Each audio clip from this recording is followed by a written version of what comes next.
into another episode of That's Fucked Up. Woo! I don't remember when he started interrupting me. No. Wait a minute, but you hear that woo? I'm starting with the woo. Yeah. He's like, the woo was real soft, though. Yeah, well, it was soft. That's his part in the show. That's my part of the show. Okay. I'm the soft part. Okay. I know. Look how you getting fat. You getting fat?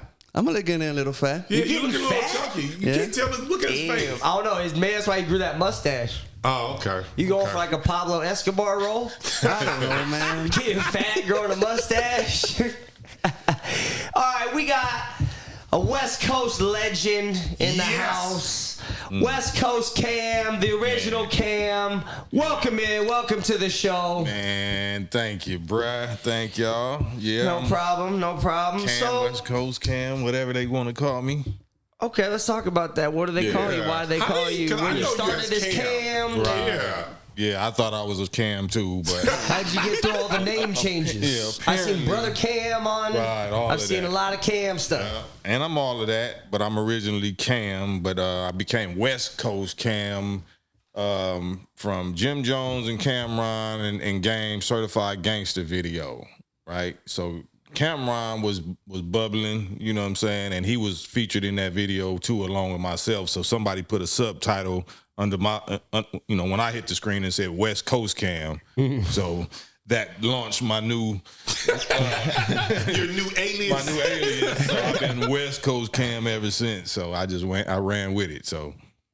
All right, going by West Coast Kam. What about Brother Kam? How'd that come? Brother Kam is a nation title. You know what I'm saying? Me being a veteran in the nation of Islam and in the streets, so that brother and sister is the title in that. So in the grassroots and on the battlefield, I'm Brother Kam. You know what I'm saying? In rap, I'm Kam or Brother Kam sometimes, and not the other Kam. Yeah. All right. Well, growing up you grew up out here? Yeah, I grew up in L.A., Compton and Watts and Compton, or the middle ground called Willowbrook, a little district right by Martin Luther King Hospital. So my mom's, is from Watts, so that's my leaning and my heart is Watts, but I really grew up in Compton and Watts. So I'm the best or worst of tale of two cities.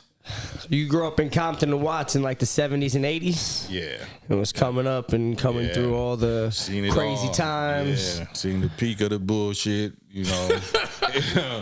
and the gang banging, the drugs, the police brutality, the gang truce, and all of that. So yeah. You had a song called Peace Treaty, right? Yeah, that was like one of your biggest hits. That's what I came out, my first single when I was with Ice Cube. Shouts out to Ice Cube. We're going to talk about that too. Was 1992. I wrote it in 92, right? I wrote it before the riots even happened. Okay. So talking about the LA riots, right? Yeah, I mean the 92. I mean Rodney King business. Oh, the Rodney King. Yeah. Okay. So that was all on my first album. So I had a song called Watts Riot on that album, on that Never Again album, and then Peace Treaty was the first single off of it. So one that I wrote before it ever happened, and then the Peace Treaty, I wrote after, right there during the truce time. But then at that time, records take months to come out. So by the time that single came out, it was 93. It was like February 93 or March 93, something like that. Yeah, so it said that peace talks were going on for like 4 years, something like that, right? Throughout the different gangs trying to figure it out. That's part of what, like I said, Brother Kam, me being, in the nation, it was a whole Stop the Killing tour. Like, so we already knew that aspects of the government, like the COINTELPRO, formerly the J. Edgar Hoover type of thing, who had literal attacks on, the black and brown youth in Los Angeles, especially the so-called street gangs or whatever, because they was the most rebellious, So it was always attack on the youth. So that's where the crack and the guns and all that came in, and even gangster rap, came in and helped foster bullshit and wars and feuds and prison pipelines and all of that. So those peace talks was already, but it was the outrage of the verdict, the Rodney King cop beating verdict, that not guilty verdict, is what set it all the way off. So we basically saw that that this organized racist group of highly armed, people was doing us worse in public, worse than we was doing to each other. So the truce happened after the riots? Yeah. Okay. Because online I read it the opposite way, but truth be told then, right here, the truce happened after the riots. Yeah. Definitely. What about that record? I know All in the Same Gang. I think KRS-One wife was involved in that record. KRS-One. Is that during around the same time? Because I can't remember. No, that was before. Like Self-Destruction. It was Self-Destruction and All in the Same Gang. So Self-Destruction was East Coast. All in the Same Gang was West Coast. Okay. Yeah. Okay. So that was before the riots and all that. Yeah. So we was already like you were saying, we was on that page trying to curb the violence and stop the killing from between Bloods and Crips, but it was the Rodney King verdict that really set off the truce, the gang truce. And then after that, I mean, what happened with the truce? It lasted and it was beautiful. It was historic. It's something like I never seen in my life. Only thing other than that was the Million Man March in my life that compared to that, and like I said, the forces that's COINTELPRO is alive and well. You know what I'm saying? So, and we know that even right now on the internet, there's a whole lot of Fed bait out there and snitches and agent provocateurs to keep bullshit going. Instead of just telling the truth and don't add to it. But the truce lasted, maybe about a year or two. You know what I'm saying? But all you got to do is activate some of your snitches or your workers or whatever, and they wasn't like cowards. It's people that got bodies and that's hitters, and you'll find that the ones that always don't want peace, the ones that's like, man, fuck that, usually every hood got them, every organization got them. The ones that don't really want a peace, you know what I'm saying, a lot of times them be them working for them folks. Okay. Kam, so you say you came out with the album Peace Treaty around then, but how did you get involved with rap music, period? Man, how did I get involved? Well, I loved rap music. I was always a lover of music, but I couldn't play no instruments. I couldn't sing. But so when rap came out, when I first heard it, like in the mid '80s, Run DMC and all of that, I loved it. But it wasn't until I heard homies from Compton, you know what I'm saying, Mixmaster Spade, Toddy T, you know what I'm saying, Ice-T, people that I knew was from where we from, that was able to take the East Coast lyrics and transplant them with our names or our hoods or whatever. That's what was a mixtape. That was a mixtape to us. Like we'll take literally tailor-made for neighborhoods, like Mixmaster Spade and Toddy T would actually, we were selling dope. People that were selling dope at that time, would pay money for the local rapper to shout out your hood or shout out your clique or how much money you getting and say your name. So the dope dealers was paying the rappers to shout out their hood, to promote their hood. Yeah. So you wasn't getting money from rap. Selling dope was the money. So niggas was rich already just from selling dope. Right. So paying a rapper, like that's how LL and people started, Uncle Jam's Army started coming here. It was the dope boys that was trying to clean their money up and do other things, investing in promoting shows and bringing Fresh Fest and this and that, so that's that money wasn't paying. I mean, not money. Rap wasn't paying like that. Okay, okay, that's wild. Yeah.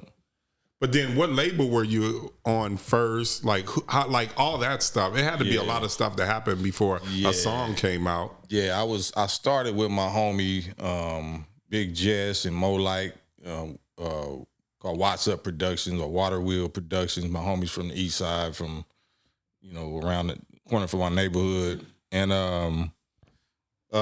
they, like I said, they had street money, and people at that time was trying to clean their money up and get into legit business. And of course, we love music, so music and entertainment. It's like Harry O was funding, allegedly was funding Denzel and all kind of other stuff. Wow. Yeah, so that was the way that you got out of the game, by taking the money that you had and putting it into some legit businesses. And what was the question? I get like as far as like what happened or the people that you were involved with prior to peace treaty coming out. Yeah. You know, all that stuff. Like, how'd you know? Yeah, that was street money. My homies from my neighborhoods, you know what I'm saying, that wanted to clean their money up and get into the game. And I started out DJing. Like, I started out messing with the records and trying to DJ just because we love music. So it was DJ Kam first. Yeah. And then it turned to MC Kam, like with the MC on it. You know what I'm saying? Right. But it was my homie, like me and my homie Lauren Seabury, Ross Lauren, that started in the 12th grade. He had the equipment, and you know, I used to be over there smoking weed and you know, messing with this, you know, equipment. Right. And we knew some of the people, like we knew Easy and Q. Like, we didn't know them, but we knew of them.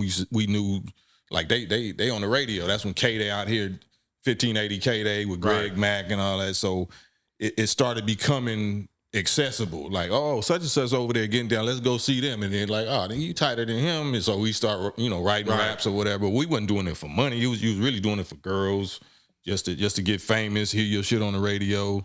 But it's really for the girls. We was just doing it to smash. Hell yeah. That's why we do stuff. No? Yeah. That's still why we do shit. Yeah. So you were one of the first people to sign under Cube, no? Yeah. How'd that go about, or how'd he find you, or are you cousins? Because on the internet it says like, is Kam Ice Cube's cousin? That's a typo. They got that's a typo. That's a typo. They got me confused with Dale the Funky Homo Sapien. You know, Dale from Oakland. That's Ice Cube's cousin. So we, you know, when I was signed to him, it was me, Dale, Lynch Mob, and Yo-Yo. We was all signed to Cube Street Knowledge Production. So we on press day when we doing interviews, I guess one of the interviewers or the journalists confused me with him, or so. No, I'm not related to Cube like that. Yeah. All right. How did that go? It went cool. It was bomb. That's the great, in my view, that's the greatest time in hip hop, especially West Coast hip hop, was that early 90s, mid 90s. That's where, you know, Death Row and Cube going solo, and Kam, and just like, that's the strongest I think we ever were. And that came from, you know, us being in the studio, like I said, with Street Money, my homie Jess and Mo Like and Solo. You know, Solo is Franklin on GTA, right? Grand Theft Auto. Franklin, that character, that's Solo. So we all started out dealing with street money or whatever, and then trying to put our money into something, right, you know, legit that we love to do, which is music, and get girls. You know what I'm saying? Girls played a big factor in that. How far removed from NWA was Ice Cube by the time you signed with them, or was it right away? He just was breaking off of that. So you were around when he dropped the diss track on him? Yeah, I was on that diss track. Oh shit! That was me on the end saying you something like MB something whatever talking on the end of that. That was me. Oh, I didn't even know you was on that record towards the end. Yeah, I was on you that get your publishing? Nope. Nope. You think that's the best beef song ever made? Damn sure one of them. Another one is Whoop Whoop, but we get into that. You know what I'm saying? Well, since you gone and jumped into Whoop Whoop, how did Whoop Whoop come about? And the people that don't know, Whoop Whoop is a song where Kam decided to talk about his feelings towards Ice Cube. But what happened to make you and Ice Cube fall out?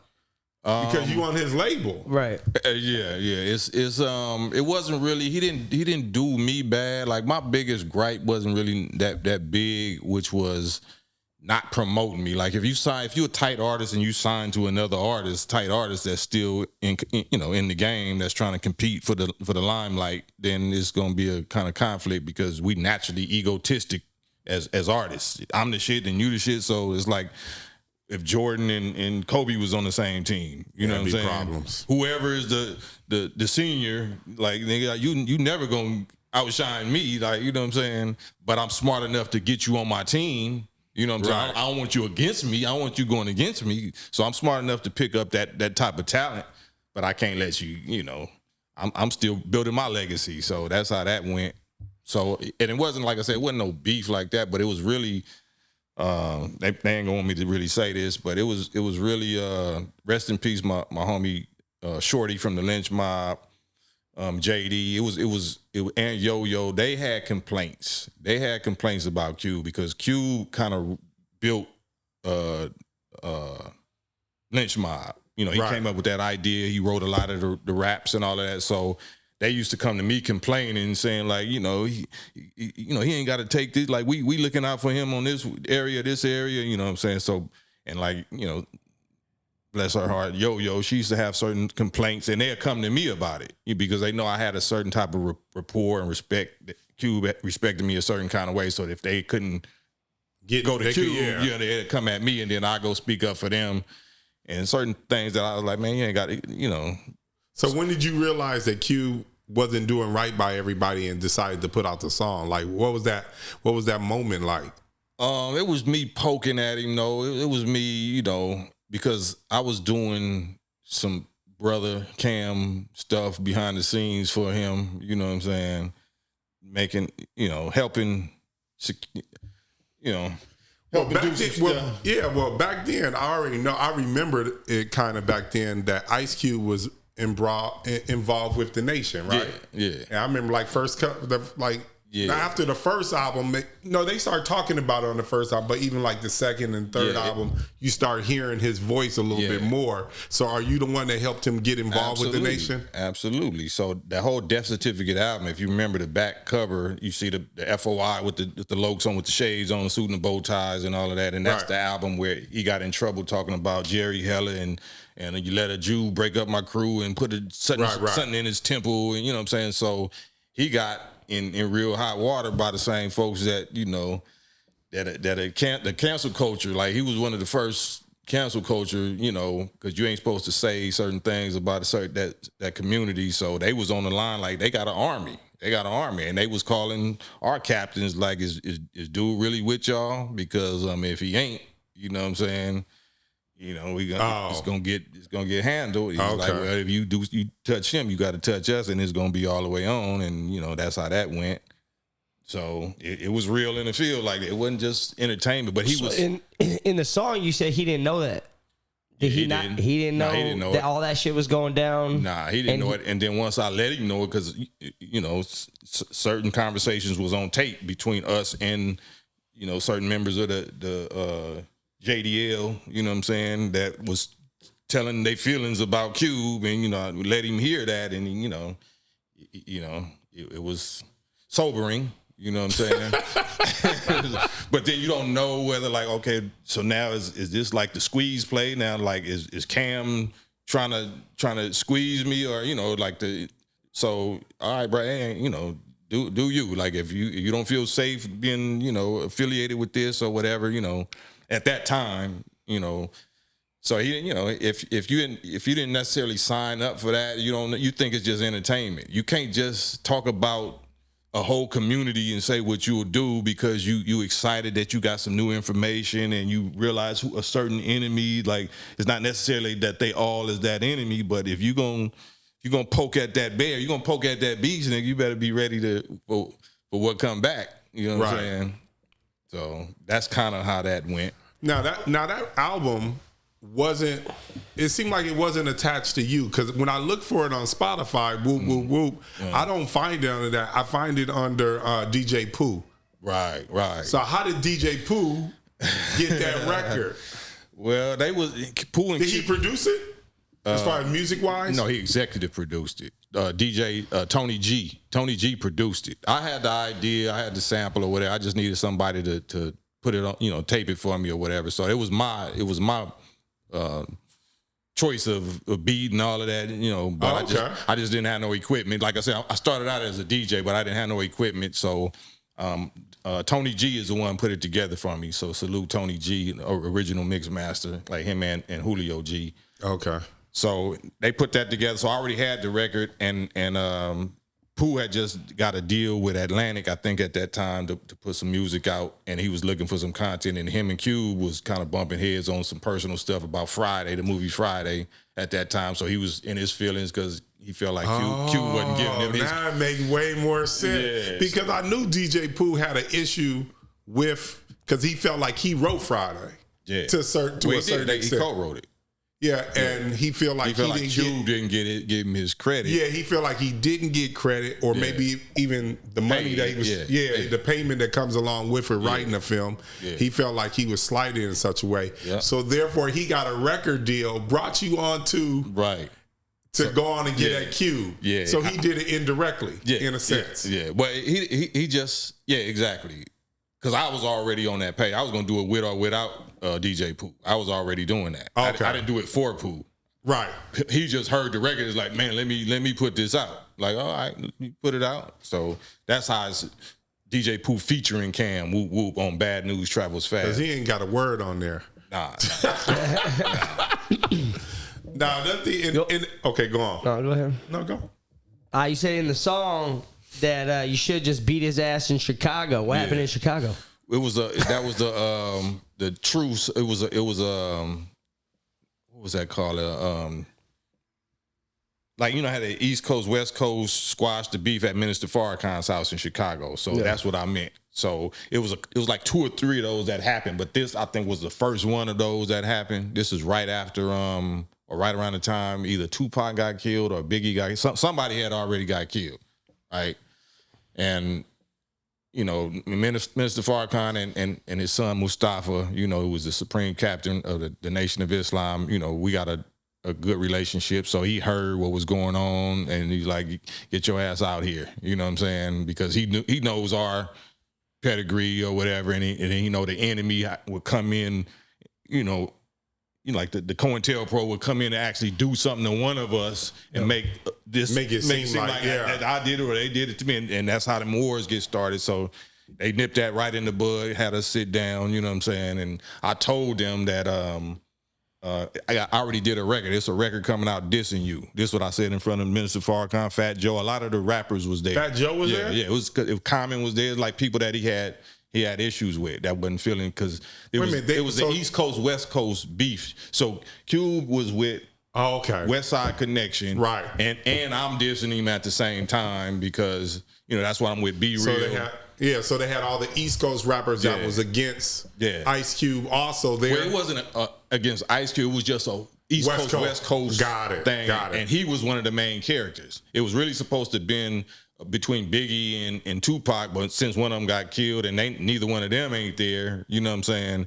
So now they feeling like Fat Joe and them like, how are you now trying to take over as the leader of this beef? Like you the Don Mega and you saying all this shit against New York, and you know they was on him. You know what I'm saying? So how long after one of them got killed was that meeting?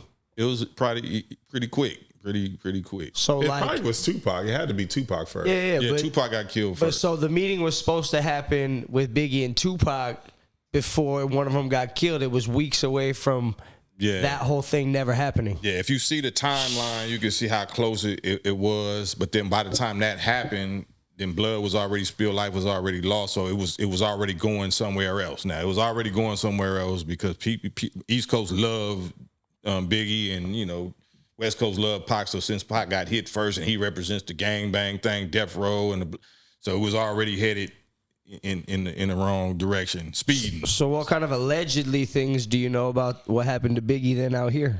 I don't really know. You know what I'm saying? I know that I hear the same thing that everybody else here in the street, but I heard, you know, of course, we hear the part where a Nation of Islam member in a suit and a bow tie supposedly hit Biggie or whatever, and we know that's garbage. But in some way, we gonna get involved, or or they gonna try to put us involved, like in some crazy. So when so Cube is there. Cube is at the meeting. He at the meeting, so you let him know that it's a song coming out. Yeah, I let everybody know, and I told Minister Farrakhan that I'm not that I'm not no tough guy. You're not gonna pull the record. Yeah. Did they ask you to pull the record? No. He didn't. I said it's already coming out. It's like a bullet already left the chamber, so I can't call it back. But once you hear it, I don't want y'all to think that I left this meeting and then just did something else. So I'm letting you know what I'm saying? And then Minister Farrakhan said, okay, well, this is how we do this. Once you get home, then, do another version. Go on the radio and do another version, a peace version or something. And I did that. It was on Power 106 and whatever the other station was. So that was running. So I made sure Big Boy only play this. Don't play the where I'm dissing him. So I did a whole nother version. Woo was big as hell in L.A., so I don't know who he must have been the only one not playing it.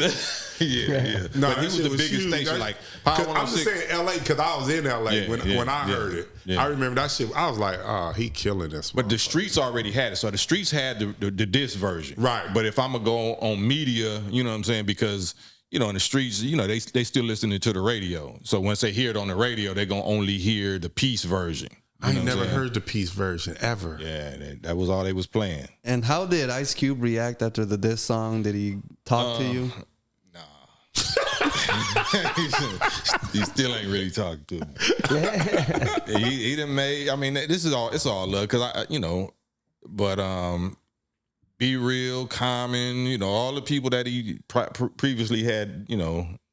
He mended all those relationships. He mended the only one now that he didn't, from my understanding, is Mac 10. You know, because I guess they fell out for some personal reasons. Yeah, I heard about as it. West Side Connection, but he didn't. Mac 10 never dissed him. Like I dissed him. Like, you know what I'm saying. So if we're gonna keep it hip hop, like that's part of battle rap. That's part of hip hop. You know, you're not supposed to get in your feelings about it, but I guess I make people get into it. So you and Mac 10 are basically the unresolved relationships in the as far as the rap goes. Yeah, as far as the rap. But a few years ago, I put together like a little underground project, a black and brown unity project called Mutual Respect. And I reached out to Cube, you know what I'm saying, and said, this is what I'm doing. And I'll be like a hypocrite if I'm trying to promote black and brown unity, but then I ain't even trying to squash or let the people see a demonstration of me and you being unified. So, you know, would you get on a record with me? And he agreed, but so we was talking, he agreed, but like 3 or 4 days into it, I was sending him beats like, I don't really like that beat,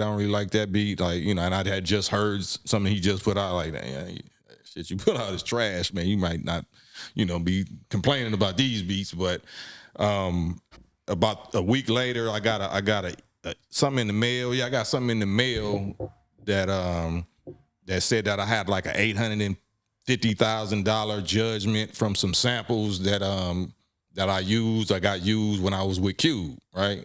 I'm like, I don't produce. Like, how do I got a $850,000 you know, publishing judgment because I use, you know what I'm saying, and it said per street knowledge. So I said, you know, bro, like, you know, the devil's always busy, man. Look at this. I sent it to him, like, you know what I'm saying. They know we talking, and they know it seemed like we about to get together and do something positive or whatever. And I got this in the mail. I sent it to him. Never heard back from him after that. That's some years ago. Damn. Yeah. You get out of that shit? Nah, it's still on me. They've been garnishing my shit ever since. $800? 800,000. 850,000. Oh, I thought you said $800. No, 850,000. 850,000. Damn. And the samples were from an album you did under Cube? Under Cube. My first album, Never Again, which was, I don't know if it's Bridgeport Publishing or one of them publishings that Parliament and Funkadelic was on. So they sued me for using that sample. Like, I'm just a rapper. I don't produce. Like, how did I get stuck with the bill? You know Your record label's actually supposed to clear all that before it comes out. Yeah, so I guess maybe his lawyers said don't respond or something. So I never heard from him since. Damn. So that, you know, hey, you know what I'm saying? Can everybody be wrong? Not dissing my bro. I love my bro. Like, we got history. Like, you know what I'm saying? I was in his wedding. I cut his Jerry curl off. Like, you know what I'm saying? All that shit. So that's never an issue. But I think that, you know, him seeing, this is just me speculating and trying to play devil's advocate or whatever, him seeing the real COINTELPRO, you know what I'm saying? Because if you got that kind of impact, positive impact on the black community, you know what I'm saying, then somebody coming at you. So you got to be real wise and strategic. And so I think that he just tried to just fall back and change his image and get into something else, get into movies or get into, you know what I'm saying, because that's a real warfare right there. Now, during that time period, East versus West, what was your relationship with Suge as far as Tupac. Yeah. Did you have a relationship with them? Did you know them? Yeah, I knew all of them, and it was my dudes. Suge, I knew Suge before he even got, into Death Row and all of that. Me and my homie Solo and Mo Like and my cousin, rest in peace, Layback. Like we used to roll with Suge. Like, you know what I'm saying? Well, not roll with him, but like he used to hop in and ride around with us, and we used to do little demos or whatever. Let me, y'all niggas crazy, man. Let me, but before that, we was all good. Once he named his label Death Row and was pushing the whole blood thing, gang bang thing, like, that wasn't my image. I was already with Cube, and I'm on some brotherhood, blood and Crip unity thing, not perpetuating that image, but that's part of what they was paying at that time. So whoever was owning and controlling the trends of hip hop and music wanted that violent gang banging image out there like that, and they was throwing big bag and sponsorship behind it. So he rode that wave, and that's how Death Row, like, even the word Death Row, like why would I want to be a part of some shit called Death Row? So Cam, I always hear that. I always hear like the industry is making rappers say certain lyrics, promote a certain kind of reality and all this stuff. Is that real? They're not making you do it directly, but they're definitely So are they calling you and be like, nah, change that word? Yeah. Hell yeah. But that's not made. You don't have to do it. You just won't have a deal. You know what I'm saying? It's like you didn't have to take the jab, but you won't have a job. Nigga, like, you don't have to do it, but in almost for all intents and purposes, you have to do it if you want this. Now I heard your records. Your records are real positive. Yeah. Everybody get together. So did they call you and be like, yeah, we don't like this. We don't want you to do this. We want you to say these kind of words. Change this lyric here. None of that. They never did me like that because they knew who I was with from the jump.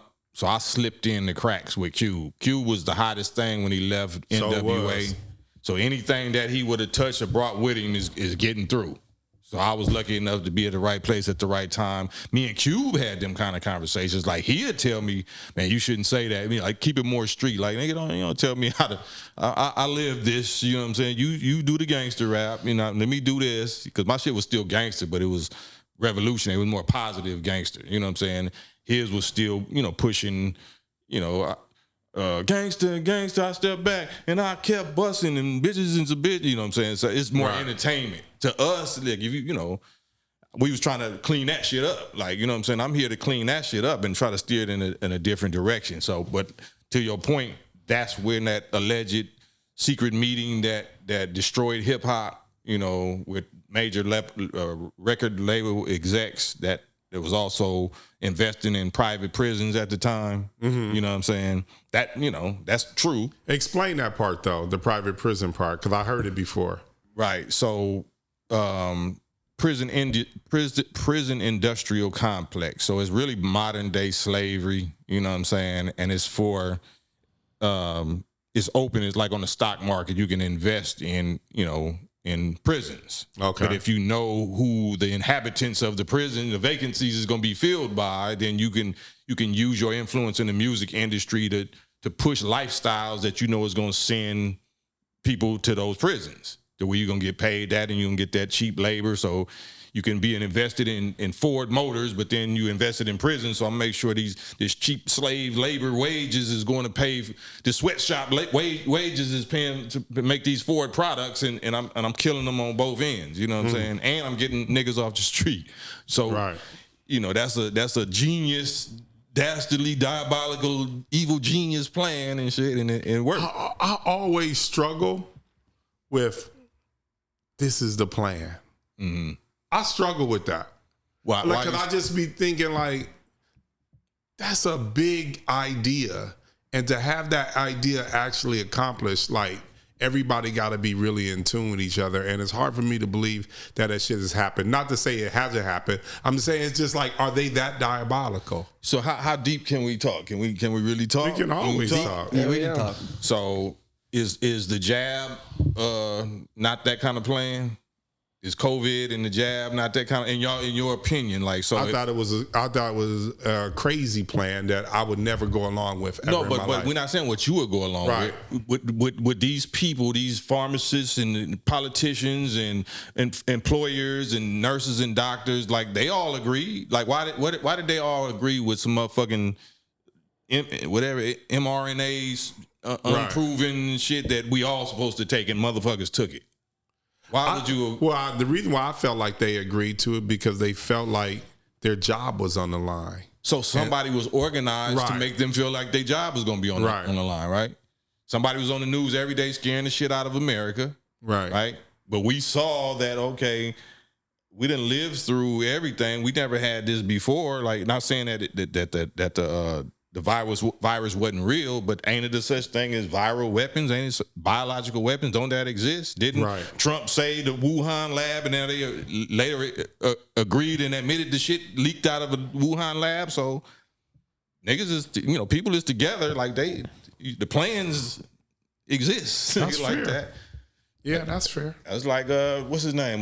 Henry Kissinger. You know what I'm saying? That just died. So he had a whole plan on the books. Part of their policy is depopulate the third world, and we're gonna do it through vaccinations, through food, through this, through that.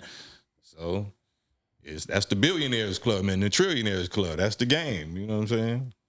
So you say the powers that be want to push sex and violence to affect the brown community negatively? Absolutely.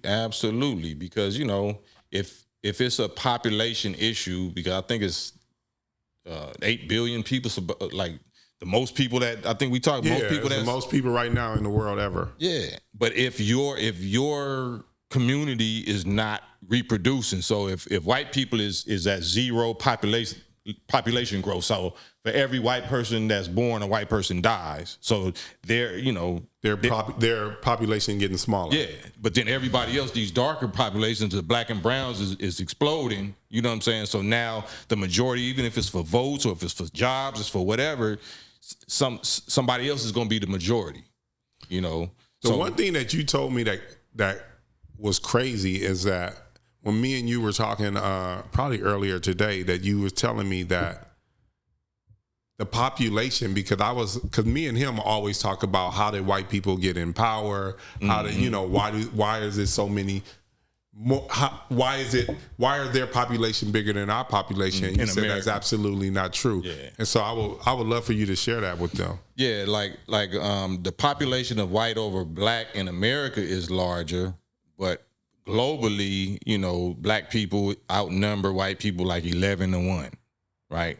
But from me, because of media and because of we can get into a certain science of what they call secret societies and secret fraternal orders and stuff, the science that they use to take over, to gain control over the world and over the original people, they was able to implement certain tactics or tricks. It's called tricknology, that you make the original people think that they all different, like you divide and conquer them, you know what I'm saying? Right. Make them think that they different, so you call them Africans or Nigerians or Kenyans, and like, no, you all the same people. You talking about some land mass, you know what I'm saying? If I'm born in China, that don't make me Chinese, so they blur the lines between geographical locations and genetic identity, you know what I'm saying?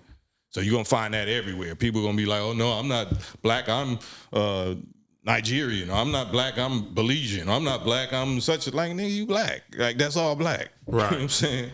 You just in a different culture. My question always for AD is that we all know of the richest man to ever be on the face of this earth was Mansa Musa. And if he was the richest man and had the richest empire and the most knowledge and he was the greatest man on earth, then how did these dumbass white people from the sticks with not shit but shit come, and now we're running this motherfucker? That's what I'm always like, where's the gap? And somebody said it was guns, but Chinese people created gunpowder. No, and that came through Africa as well as before it even got to Europe. So I don't believe the gunpowder thing at all. Right. I'm gonna need a better explanation. Wait a minute. Cam has an answer for that's you. why- Oh yeah, I mean, that's why I'm waiting. If I got the green light to go D, let's go Come D. on, man. So We've been trying to answer this question. right. AD don't know shit. This is true. Now, this is true. AD don't know a motherfucking thing. We're literally gonna have a segment called "Shit AD Don't Believe." Yeah, that's true. I don't believe a lot of bullshit. I don't believe a lot of shit. But I'm glad Cam is How here. would you lose your power? Well, it's through a science. It's through the identity and the purpose for the races, right? The races are a little over 6,000 years old, and this is NOI theology. Like, so you can take it for what it's worth, take it or leave it, but because none of us was there, so I can't say this is, you know what I'm saying. So For our people, the NOI is the Nation of Islam. right, Nation of Islam, and Islam is just an Arabic word that means submission to truth, you know what I'm saying, and peace or whatever. So that's not our version of Islam. Is not religion, so we don't do religion. You know? Don't worry, I got a lot of questions about that. But That's good. let's go Hit about me this with story. all of them. I Hit me will. on. But so the races came from the original nation, the original black nation of this planet. So you can prove that genetically, mathematically, historically, and all of that. So dominant and recessive genes and traits. So white people are not albinos. White people is a process of selective breeding. You know what I'm saying? Genetic engineering. So it's not a mutation. Some people say white people is mutation, or it was a cold climate, so they became white. That's not how the white race, as white people as a race, didn't come in existence. Like, Clear it up, Cam. Let us know. Clear this shit up, Cam. Because all this time, where I came all from. this time, I thought Josh was one of my children. no, He's always been I trying to think say this. Josh but- is one of my kids. Right. I've been telling Josh, you'd be like, nah, go pick up the trash, motherfucker. No, but Yeah, tell finish your him. homework. I'm not even of this planet. Tell him. Man, no, we from this planet. So technically, that is our children. You know what I'm saying? Because they came from us. It's just the way that. Yes, Josh, get the trash. It makes sense. Children are disrespectful. Right, and that's true. Though, but that's true. That's true. As a species, that the white race has shown that they are not as mature as the original people. So, a child by nature is selfish. You know what I'm saying? Child by nature is impatient. Child by nature is greedy. You know what I'm saying? Because you ain't been here long enough to really appreciate or learn how to do what the adults was doing. You just see the adults doing shit and having shit, and you want it. You know, that's mine. I'm gonna take that. You know what I'm saying? But you don't have to do that. I actually made this shit for you and show you how to make it for yourself. Yeah, but usually when the kid acts up, you just beat him down a little bit and they put him in his room. That's the white man's thinking, Josh. Well, if you would have had that thinking, you'd still be on top, AD. I need that fucking You'd still thinking. be on top. I need it. If you would have put us to bed early, Right. kept us on a schedule. But say, what about this? What if the goal was to allow that type of experiment? Because all of this life is about self-experimentation, us experimenting ourselves and improving ourselves. So instead of whooping, and putting restrictions, no, it's to give them dominion, like and let them rule. Let you rule according to your desires. This is and a your terrible idea, No, Cam. listen though. Listen. That's if you're emotional. So we talked about this earlier. So let's look at it. Positive and negative. Just imagine before we was kicking ass and you were just like, oh, look at these little guys. Just let them run around in this field. The next thing you Let know, them I'm getting see my what they- ass whooped. see what No, they- but you see are what gonna they get do. your ass And then whooped. you forgot about us and came back and it was like, oh, fuck. I let the water boil over. Son of a bitch. But that's what you want. So But Cam, I don't want you to stop. I want you to go through the mutation because right now, let's start on I it. want Watch you your to finish- fucking tone. Okay. Watch your fucking Down. mutation. I want you. No, not mutation, but you know what I'm talking about. But I want you to go over those layers individually. process. So because me and him, we be trying to figure out, So it's where First they of came all, from. when he says me and him, just know I have some sort of knowledge on topics. AD No. doesn't know anything about He's just actual as science. clueless as He has me. no idea about He is science just as clueless or as me. history. right, somebody coming from feelings and the other one coming from facts. So white people were selective breeding. Selectively bred to get to white people. So How- the with original what? with just breeding. I'm just same way that you breed horses or weed or dogs or whatever. You know what I'm saying? You breeding for specific qualities or whatever. So in the original people, you know, it's such thing as dominant and recessive genes and traits. Right. So that's the law of genetics. So in every person, you got two people or two germs. You got a stronger and a weaker, just like it's a positive and a negative. That represents the duality. So the dominant is the darker and the recessive is the lighter, right?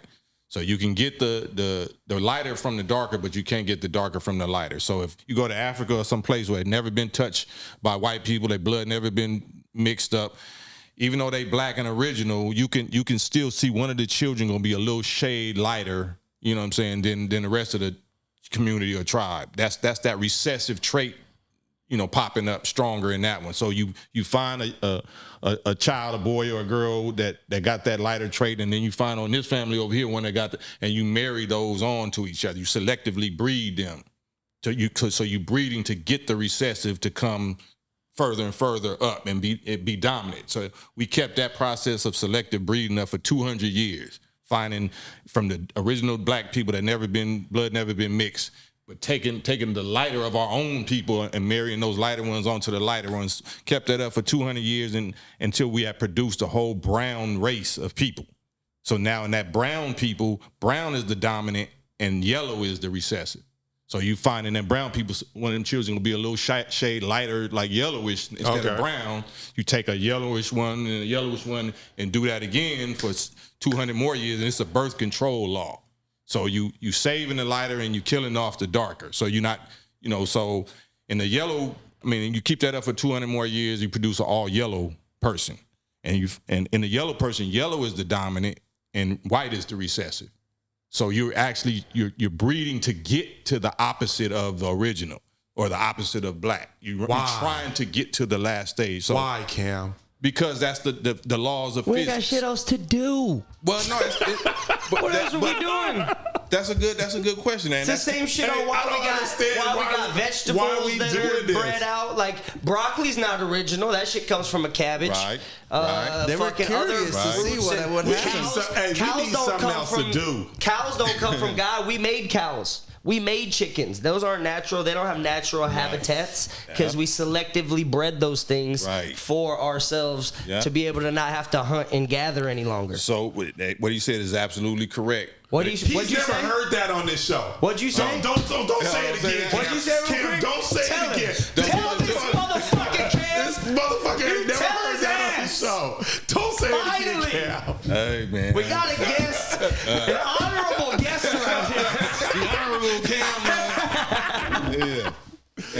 Okay, so that's how that came about. So now all of a sudden, 400 years later, we actually have white people, but that still doesn't tell us how they got in control. He said 200 years. I'm sure it's longer than that because I don't want you to think that it takes 400 years to get from 600 to white. It's got to be like thousands of years. Listen, to get from the process you said to white skin, it got to be thousands of years. No, it only took 600 years. So 600? Yeah, it's 200 from black to brown, 200 from brown to yellow, and 200 more from yellow to white. Why don't we still try this? Why don't we already here. Nah, but we should try this. What, we trying to get clear? We trying to go for clear? If you actually prove that you could do that, right, then we prove it every day. I'm black anyways. Well, we all from black. Everybody's just black. We all from You just black. light skin. Right, But just a different shade. I've been telling you this whole time you black. So what about these freckles? Well, I got freckles. Know what I mean? Freckles is like just little parts of my old that's exactly black true. heritage. That's exactly true. That's dominant trying traits. To break back through. Hey, like, man, I want to get back out. That's real though. That's real. So, but what we was after though was the opposite. So, in physics, as a scientist, you don't think emotional. So emotional people look at positive and negative physics or forces as scientific forces. If you negative, then you think emotional, you call that good and evil. So now you're in your feelings because it's evil, right? But the literal definition of negative is the opposite of positive. It's a friction, you know what I'm saying? It's an opposing force. But it was necessary for electricity and electrical currents to even stick and cause creation and atoms and molecules to even stick. So you know about all these things, obviously, and all this kind of topics I'm and learning. science and all this. I'm a studier. And you said the Nation of Islam is not based on Religion. like religion per Right. se. So how do you guys feel about the origination of man? Evolution? Through evolution or through divine I see intervention? where we're going. Well, divine intervention is revolution. Revolution is creation. Just means growth. Right. There's no such thing as like abracadabra or something come into existence. That's all a lie. Creation means grow from small to large. Planets, Evolution. molecules. Listen, there's no way Cam is gonna sit here and tell me. I know he about to. So we always have Ask this. him. We always have this. He said we didn't come out the ocean. He ain't saying we didn't so are come you from saying molecules. Listen. Let me ask Cam. It's my friend. Let me sit back. It's my I'm friend. sorry. Go So ahead. Cam, Bill Nye. one I use. So when we always have this like. I don't believe, that's why they got a segment of the shit I don't believe. I don't believe that we're going to say that a chicken came out of the ocean or the pond, a human came out of the pond, the zebra came out of the pond.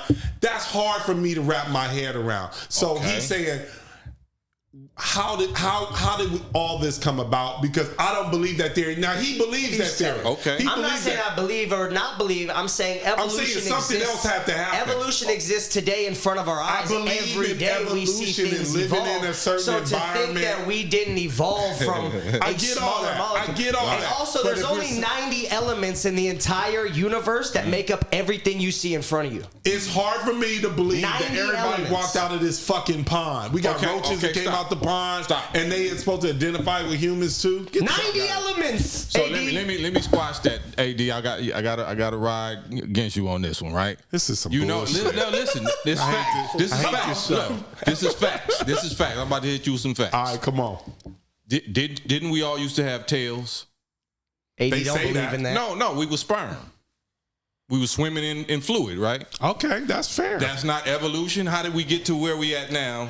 We're not in water no more. Listen, I'm not saying that. I'm saying it's bigger than everyone crawling out the pond one day. Well, the pond is your mama's womb. Okay, you coming at it from a different perspective. But that's the facts. That's something that I can we're prove. talking about. No, I understand. Yeah. I understand that. But I'm talking about people, the first people. Like, where did they come from? And from your perspective, are these people a product of evolution actually coming out of a pond? Is also the lizard? Is he a product of evolution coming out of the pond? Is the alligator? Is the deer? Is the gorilla? Are all the elephant? All these different animals, along with humans, are products of crawling out of that pond. I got a question for you. That's the question. Do you know how? What? Hold on. You about to mess up. You about to mess it up. All you gotta do is answer that.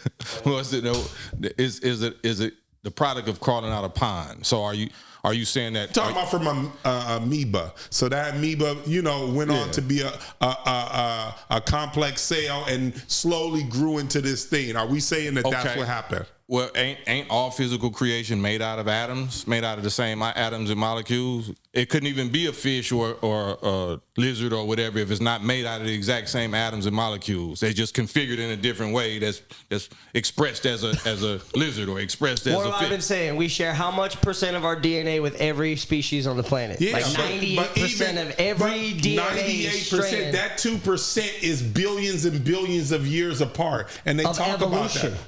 And they talk Billions about of years of evolution. That's what it is. But what we're after is the most intelligent configuration, right? So where did the first human come from? The first human. Where did the first alligator come from? No, hold on. Let's go to the human, right? Okay, let's go Because humans. Something had to bring the animals. Like the animals didn't bring themselves. So whoever that or whatever that first entity or being was, we call God, right? So theology, that's where we come into belief because we wasn't there and shit. So this is the theology aspect that can be considered as religion. But we say that, like I said, the original people, the black people, we're not black because we curse. We black because we're first. The original, like space before stars and galaxies and all that was black. You got black matter, black energy. You know what I'm saying? Black dust. It's space is a nursery. It's a cosmic nursery. It's full potential, strictly raw potential. And it's You hear that, flat earthers? You know what I'm saying? For We real. can get his theory on that too. Yeah. You definitely. Listen, have you ever seen? Do you know how frogs come about? Have you ever seen how a frog is born? Not. Yes, I have. It starts very little. Like It starts as what? Tadpole, yeah. Starts as Like a sperm. like a little sperm tadpole, right? Little thing. And then it becomes a little fish. Yeah. And then that fish crawls the fuck out of the lake, grows legs, loses its tail, and becomes a fucking frog. It literally happens All in a life. species Absolutely. every day. Oh, no. Oh, my bad. All life. Like a frog does that every day. Yeah, all life comes from water, H2O. So that's a configuration of molecules that you can't have physical life without water. You missed that, didn't you? I see you over here on your phone. No, I understand what you're saying. Listen, I still struggle, and I'm not going for it. Okay, I don't care. I'm gonna get you some frogs. I'm gonna get you a tank of frogs and Frog watch legs. how they fucking evolve in your own house. So Cam, so what you're saying is everything came from that pond? Where everything came from water. So it don't have to be pond, but water floats around in space. There's molecules of water in weightlessness. You know what I'm saying? So water is the element that's necessary for life to stick. So you can call it a pond, or you can call it mist, you can call it vapor, but it Do you has to have be. any such knowledge on how the Earth was formed? Well, Just to let these, I'm not sure if, I think so. because these guys are wild with their. Right. He doesn't believe that. Anyways, just let him know how the Earth was formed. So we got to look at, if we look under a microscope, the universal form is a sphere, a circle, a sphere, like the equal pressure, air pressure, in weightlessness. If you steal it, if you blow a bubble, it's not gonna come out flat or square or nothing. It's the equal air pressures or lack of whatever that's gonna be pressing. That was fair. That was deep. That was deep. It's gravity. No, you've never said that shit. That's not how the Earth was formed. Well, between No. he's talking about saying the that's shape. how a rock maybe was formed in space. Why don't you tell them your theory and see if it's the same theory? Scientists believe that there was two rocks floating through space. Obviously, two how did the rocks planets, get whatever. there? Yeah, no, I get that. Okay. I understand. I'm Gotcha. understanding what you're saying on how we got to the rocks, but Right. then see, he got to like.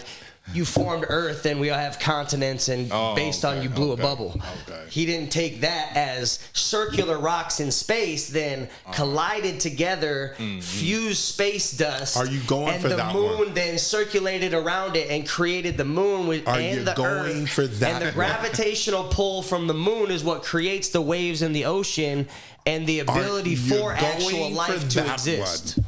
The two planets crashed together. They weren't planets. They weren't planets yet. They weren't planets. What were they? They were just If there's two spaceship. rocks and right now we have this big old giant planet, they had to be the size of a planet. AD sees planets in like some sort of fictional, like Earth is just floating around billions of years ago as it is today. Right? No. And that's wait a not minute, how wait it a minute. happened. So are you saying, Cam, two planets crashed together? No, I'm saying I understand and I can agree with what he's saying. It has to be a force. I don't think Listen. anyone's ever been on this show and agree with you. That's 3 times already. Right? We get a But real scientist. That's It's motion. he Motion. knows about certain. He's saying there's spheres. The point is have you ever even heard the theory of what I'm talking about? Yeah. Of how the moon And was do formed? you Do you believe in the you moon? believe that theory? Well, it's not exactly what I believe is a little different, but it does involve what he's saying. So two rocks crashed together and formed a planet. No, not two rocks. You're starting with atoms and molecules, right? Because that's what's holding the rocks together. So I don't start at the rocks. That's why I asked him, like, where did the rocks come from? He was like, wait, hold on. So it's whatever motion is taking place that's producing the coming together of atoms that produce a certain molecule that produces a certain element that we call a rock. It don't start. Rocks don't just sit there like it. There's no rocks. Something had to produce the rocks, right?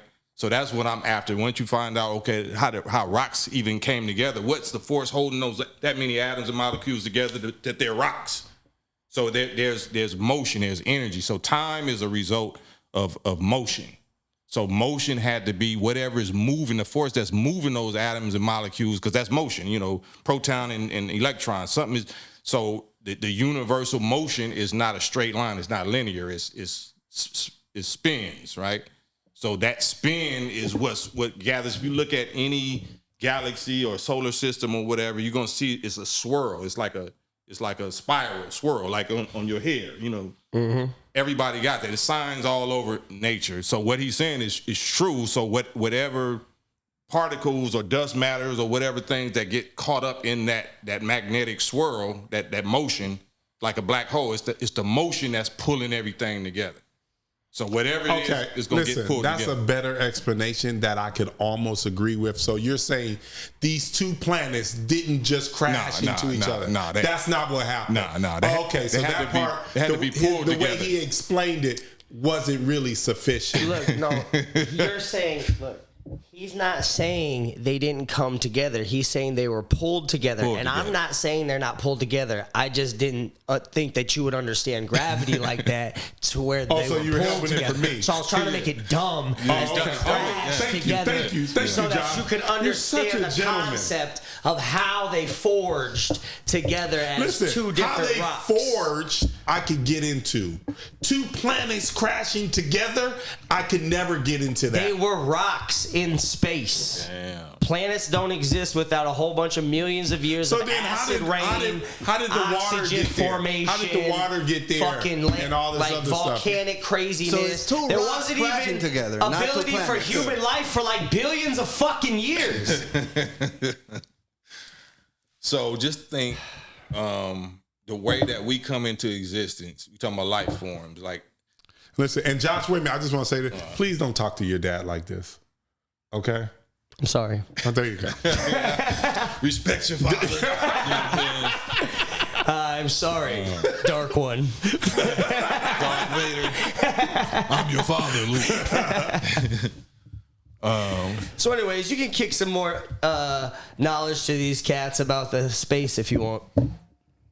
Let them know about gravity and stuff that they cease to think exists. Listen, I told you, your explanation wasn't working for me. He didn't say these motherfucking planets crashed together because I wasn't going for that one. Ultimately, they did. They're both traveling. He's saying gravity pulled all this collection of stuff. They merged together. Now, all this space dust is around it. These two fucking rocks have already been collided together, and now they're like forming.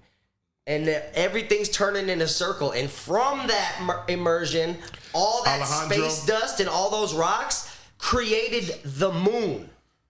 Which is why we have the ability he doesn't agree with your moon theory. Now, he doesn't. Did you see the look on his face? Yeah. I could tell. He doesn't agree with your moon theory. No. That's what you're saying. Well, our moon came into existence a different way. Planets can't come into existence like that. But our specific moon, our particular moon, used to be a part of the Earth. It was produced from an explosion that blew out a chunk of the Earth, and that's what the moon is. That's why the moon don't have no water, and 3/4 of the Earth's surface is covered in water because we got the water from that part that got blown out. So that's what this moon. Yes. Is that theory I've never heard? Yes. No, the moon is part of the Earth, but that's the whole point of we're saying the same thing, but how it got there differently, obviously. Yeah. Because from the explosion of the two rocks, the moon is made up from all the shit from those two fusions of those two rocks. So it was all just like floating out there around it as like little fucking space shit, and then as the circle, like you said, the galaxy moves in circular form, it formed those rocks into, that's what science says. It's not what I say. Yeah. This is what science at Cal State Northridge says. Science changes every fucking year. They come up with a theory and be like, this theory. And how did it get blown out of the Earth, and where is the crater? He actually says our moon used to be Mars. Yeah, Mars served as our moon before the moon that we have now got blown out, and the Pacific Ocean is the chunk, is the crater that our moon came out of. So the water came all up. How did that explosion happen? Of the Earth after the explosion, and that big chunk left, and then that filled up from the bottom instead of the millions of years of acidic rain I was telling you about. Rain what, space rain or what? Rain, you need gravity for rain. So how would you rain on the moon? I don't know the details, man. I'm not that into it. All right, I just know that when I watch Morgan Freeman talk about how the Earth was formed, there's always millions of years of this acidic rain coming down, filling the oceans. I mean, But, what does Morgan Freeman know? Right, that's a great story. So our story, is What blew it out? one of us, a scientist, a human being from this planet. So we were on the planet before the oceans. No, we didn't have as much water. So the planet used to be, before this explosion, the planet used to be about 10,000 miles in diameter. Right now it's about 8,000, right? So before this explosion, the planet didn't have as much water covering the surface. It was more even, equal or even. But after that explosion, that chunk of land caused this bubble to decrease, but the water that was on that chunk, came back to the gravitational pull of this larger, more magnetic chunk. So that's why the moon is constantly pulling on the waters and the tides of the Earth, because it's trying to get that water back. And that's what balances our planet now. But before that moon, Mars served as our satellite to manage the waters of the planet. Well, what the fuck happened to Mars? No, Mars is just there. But the question was, how did the moon get there? And according to our... but Mars doesn't do anything for us now. Yes, it does. What? The same thing. It just balances different. It's a different balance for the solar system. It's not just for Earth. Earth ain't the only one benefiting from Mars. So all planets satellite each other. All planets benefit each other. So let's just say the planet and came together and all this stuff, right? Then why isn't the planet constantly growing? It is growing. So the planet is constantly getting all bigger. All planets are constantly growing, or they dying, they decaying.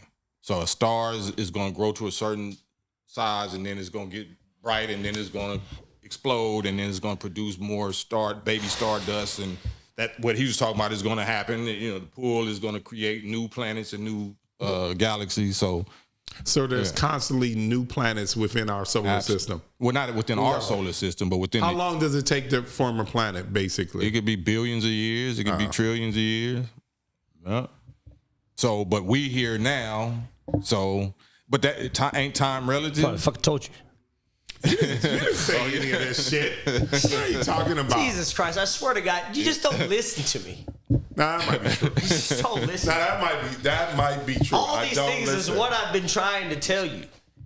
You know what it is? Wait a minute. Alejandro's been really quiet. It's like if Sophie told me something and I was like, I don't know, and then I asked an adult. You needed another black man to tell you for you to be able to believe. There might be some truth to that. The fact there might be some truth that to your that. child was telling the truth. AJ. Wasn't listening. Hey, wait, Alejandro, what do you think about all of this? So what I noticed is you changed What do the Puerto word. Ricans say? You changed the word from two planets crashing together to two rocks. Uh-oh.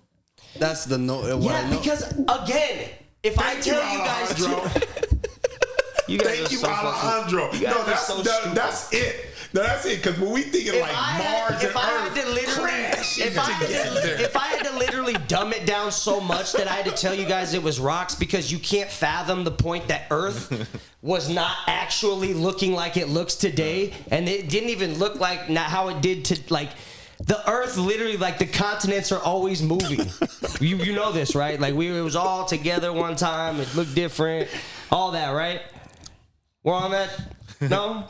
I don't know. Like, there's been too much information today. Exactly. So you guys' little joke about how I said it is just the fact that you guys are too dumb to understand that You see how he attacks planets us? don't exist when they're crashing together. Otherwise, they wouldn't exist.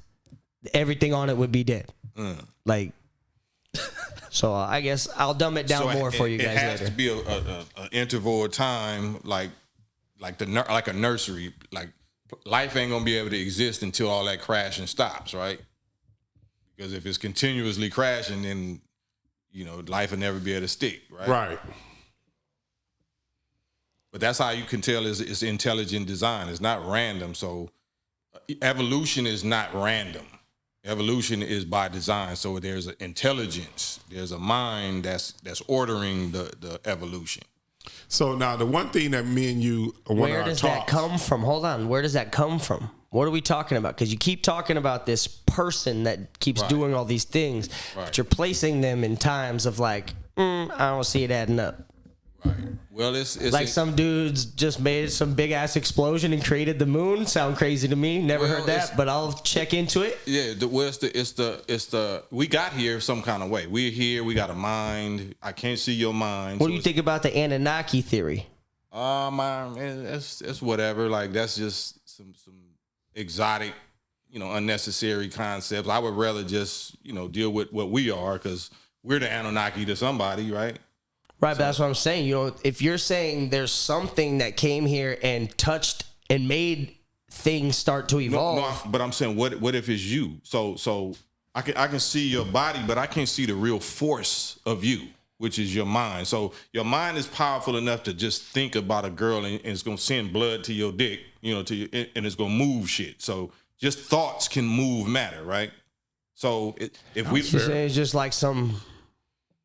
Yeah, so the fucking right?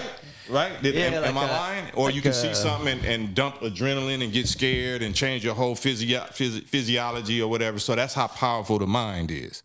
So the mind, whatever that is, that's the invisible part. Even though it's sitting in brains, but the real you don't consider your brains you. Like, you know what I'm saying? You just feel like this is the house, this is my vehicle that I go experience shit in. So what if that intelligence existed and that's what brought this form of expression into being so we can actually grow and measure, because that's all this is measurement, being able to grow and measure. Wouldn't it have existed in that small little organism? Well, we and probably then still are. It kept making itself house itself differently until it got to everything it's housing in today, because we're not the only intelligent species. Well, we're the most intelligent. We're the most intelligent, I think there's some truth to that. I think this is just my belief. I think that we experienced life through those stages, through amphibious stages or through insect stages and through, because if we just started out as a sperm cell, that's the equivalent of all that shit. We used to be little sperm cells. We used to be little germs with just a little egg head and a tail. And now we got teeth and fears and shit. Like, you know what I'm saying? We thinking and shit. We contemplating. We worried about shit. We literally was some microscopic little pieces of germs with a tail swimming around in our daddy testicles, then in our mama's vaginal tract. And so that's not religion. That's facts. You know what I'm saying? So if that is true, then why can't, we actually did live in water before. We actually did experience this before. And we developed and saw that this, over millions of years, was the best form to evolve to grow ourselves into.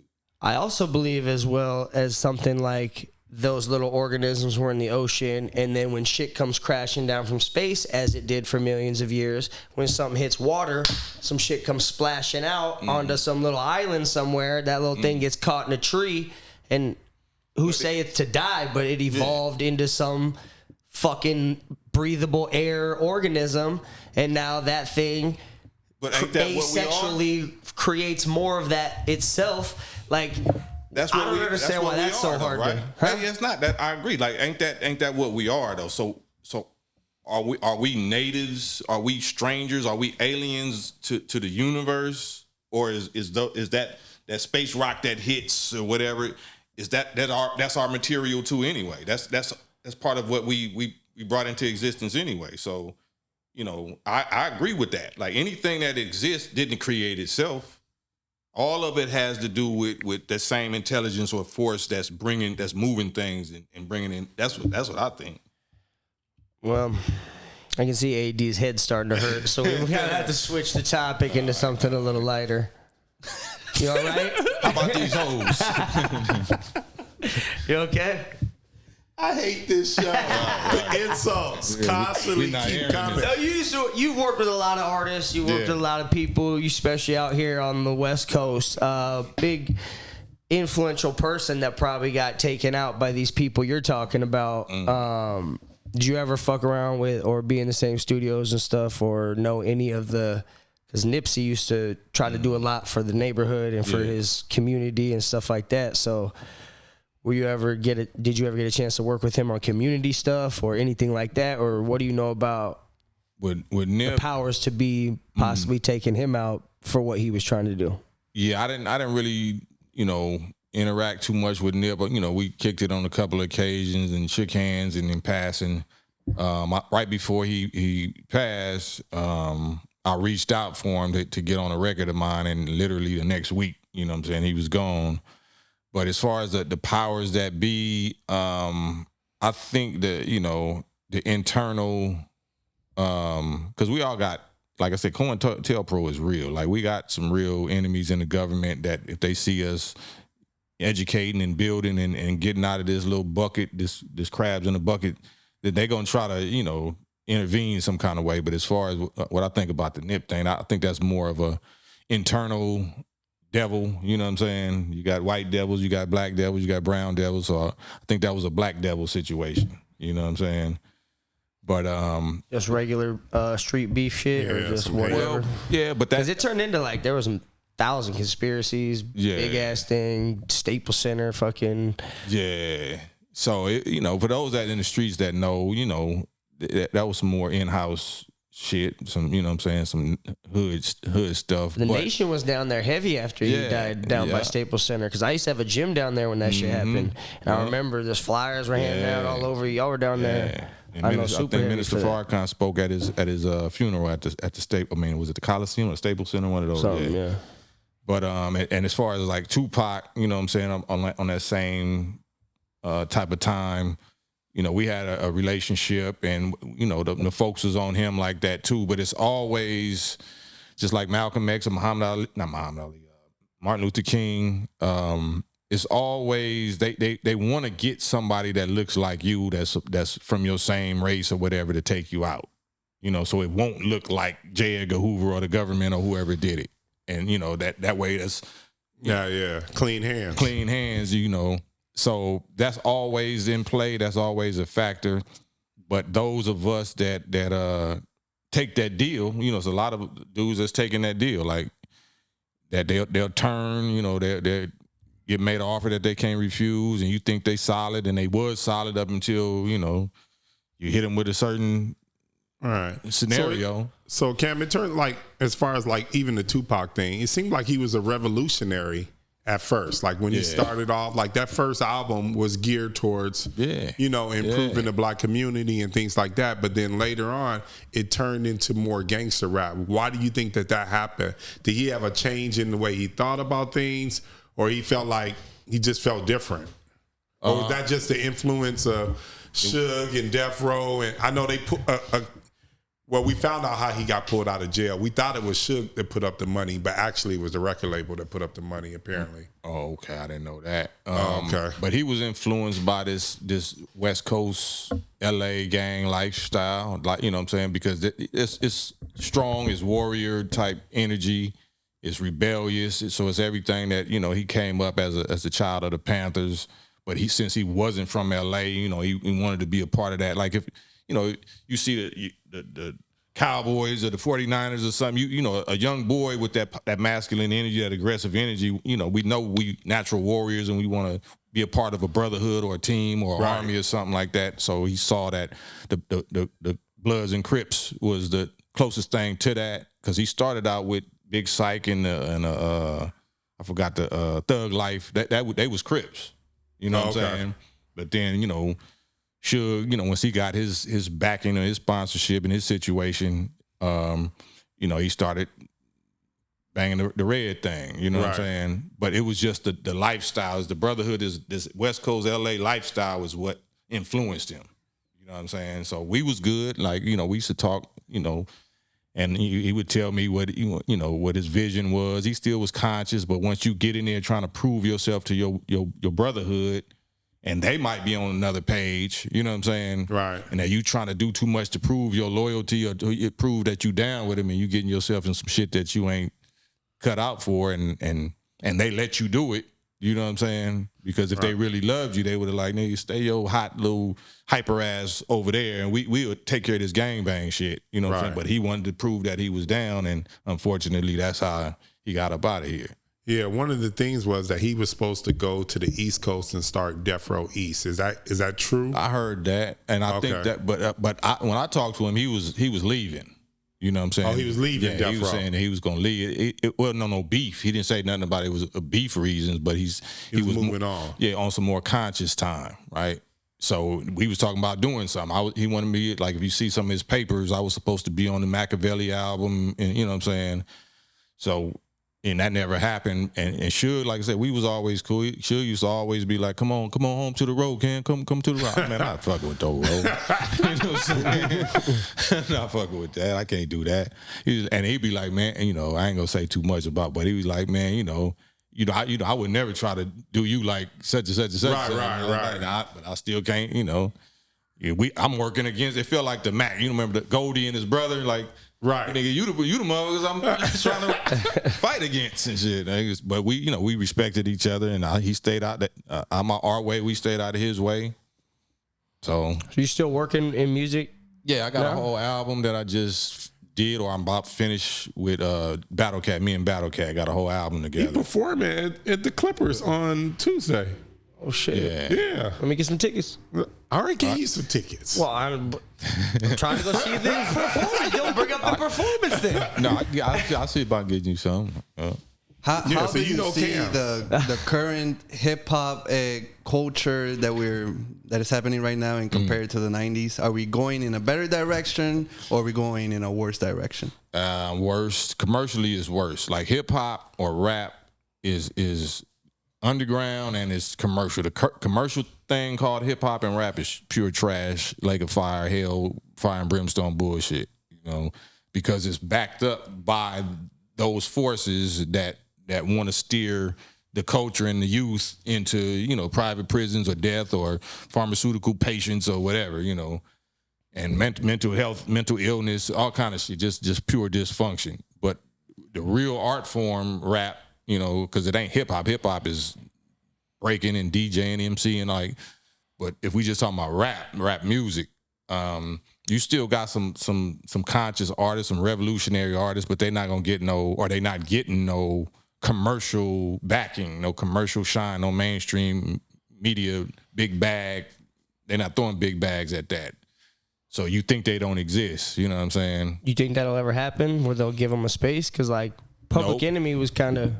It'll never happen again. Yeah, that's what I mean. Yeah, it'll never happen again. But it's going to happen. Like those artists is going to revolutionary. They're going to get together. What about now with basically you can drop music whenever, wherever. If you build up a fan base, there's more of an opportunity for those people to build now. No. Yeah, that's true. But you're still fighting against a flood of resources and money and media. So if we all in this to try to make money and make media, and cause a movement. How are you going to fight this machine? I mean, you can do it. I'm not saying don't do it because that's what we're here for as sperm. We used to be sperm and we went against the grain and we beat 500 million other sperm. So we here to do that. But a lot of us, once we get here, we get, lazy or greedy or something or get spoiled and shit. Fuck it. If they get offering it back, I'll just do what everybody else is doing and worry about my family and then you part of the problem. So, Cam, who's your top 5 rappers? This is going to be real interesting. I can't wait to hear this. Top 5 rappers. Your top 5. Cam's top 5. Man, my top 5 go back into the 80s and 90s. Come on. My top 5 would be Biz Markie, Rakim, Chill Rob G. Never heard of him. Yeah, that he from New York. EST, remember 3 Times Dope from Philly? EST. I remember 3 Times Dope. Yeah, Funky Dividends, so him and Cube. And Cube. Oh, that's dope. Cube still made your list. Oh, man. Even though y'all never squashed it. No, but that's personal. Music-wise, he the greatest. He, one of the greatest. Another one of the ghosts you worked with or were about to put a group together with was Snoop, right? Or Snoop was trying to put together Warzone. Yeah, we you guys dropped on that? You guys? No, we put it out. Or he gave it to Koch, and then Koch never put it out. Yeah, so we finished that album. Yep, that was a little super group. Me, MC8, and Goldie Loc, and Snoop was on, down there all of the songs. So that's your guess is good as mine. I never even heard that one. Yeah. I know Koch was an individual label that was putting out. Well, Koch was a corporation that put out individual label. Everybody used to run there to do their own individual label. I think Koch turned into E1 or something, right? Was that something like that? Right. So the album's. It never came one's out. gonna It hear never saw the light of day. Yeah, it might be on the internet. Man, somebody out there get that shit. Man. Yeah, I never. Somebody heard. released the album. Spotify. We want it. MC8. Ooh. Yeah, me, 8, and Goldie. Yep. It was fire. It featured Nate Dogg, rest in peace, Warren G. Damn. Yeah. It was called what? What's the name of the group? The War Zone. Yeah. Damn, I never knew that. Well, you know, I know your making the research. research. Yeah, there you go. There you go. you know, You ain't about the culture, man. You don't know. Nah, but I was working with Snoop though too. So Oh yeah, well Snoop's a legend. Yeah, So Snoop. Shouts out to Snoop and shouts out to my young homie Glasses G Malone. He got a project out right now called "Cancel These Nuts." Between them we had two, another cat put Glasses on his top 5 all time. oh for real? Man, Yeah, who was that? Somebody put Glasses on his. Bird Yeah, put Bird. Glasses. Bird. Oh, is that right? You know Bird? No, I don't think so. Young Bird. No, you know Bird is the what's Roddy his name? Rich. Yeah, his Roddy Rich. daddy? Yeah, Yeah, so Roddy Rich is on Bird's label. Oh, okay. I can Yeah, see that. Bird Vision. I can see that. Yeah. Yeah.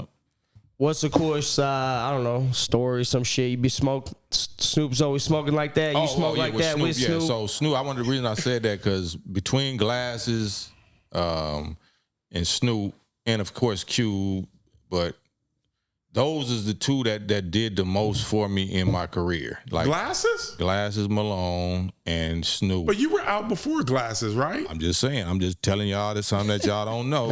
Okay. You know what I'm saying? He helped me the most in my rap career. Glasses, my little homie, and he wasn't even, once he got on, because, I helped him, on some stuff to put the certified, was it certified? I think it was certified with the song that he did with Lil Wayne and something, and the remix was with Akon. So I helped hook him up with Akon.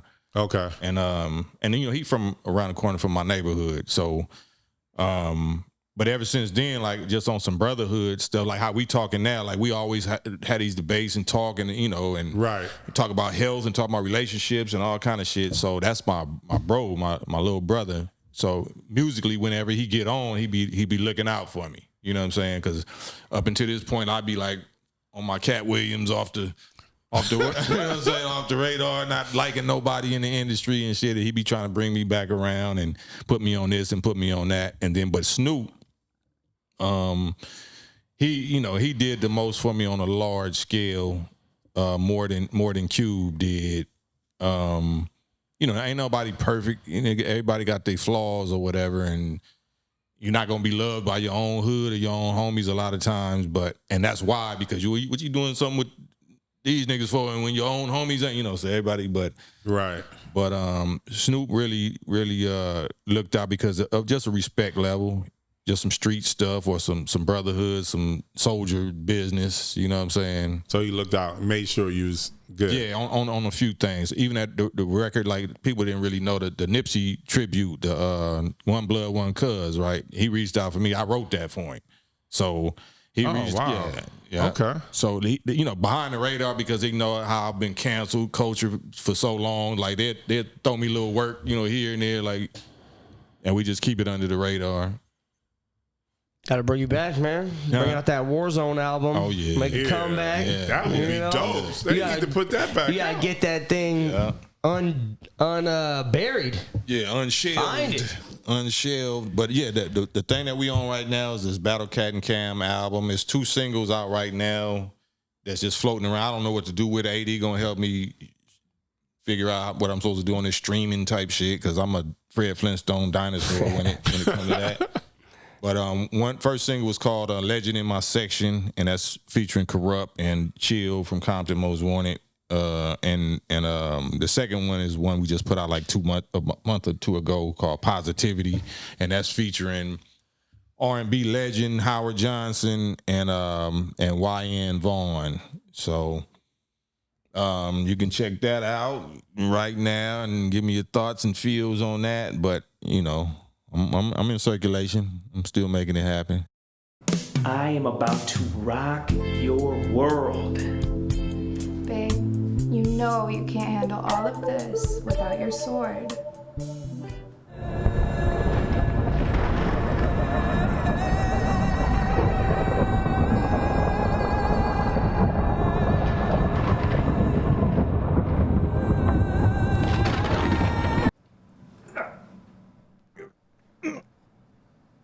I swear this never happens. I guess I'll just text Lancelot. He never has this problem. No, I am King Arthur. I was worthy of Excalibur, and I'm worthy of sword vitality. Now that is a sword fit for a king. But do you know how to use it? Become a better man with sword vitality.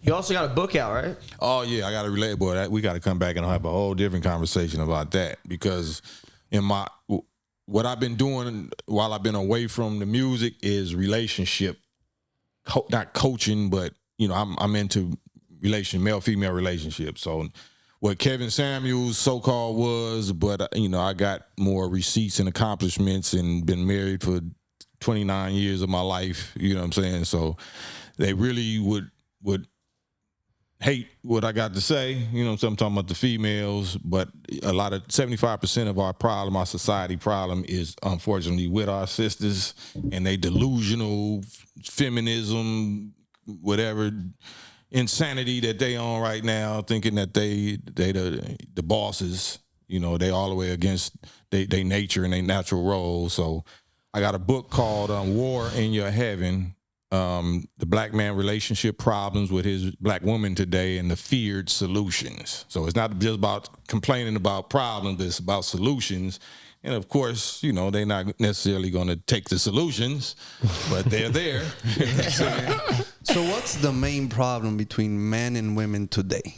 Well, envy and ignorance, because women think they want to be equal with men. But we're not. They don't want to be equal. That's some bullshit. No, when that bill show up, them motherfuckers is in the bathroom somewhere. Right. Motherfuckers don't want no part of that bill. But they bragging about it. They bragging that they got the big bag. They boss bees now, so they are bragging that since I'm making the money, then I can call the shots. They don't make no money. Hey, get the fuck out of here. Some do. Some do make money. Yeah, Oprah. That's their leader. Right. That's it. Right. Now she can come talk to me and floss on me, but the rest of them bitches no. Oprah or nobody. Jesus, that's a high scale. Nobody in between. Got no money. No. Man, but that's what they own. They worshiping that. They worshiping the bag, and they think. I don't know why they worshiping being by themselves. That shit sounds stupid to me. Every time I hear, I'm boss this and boss, I'll be like, come on. You want to hear my theory?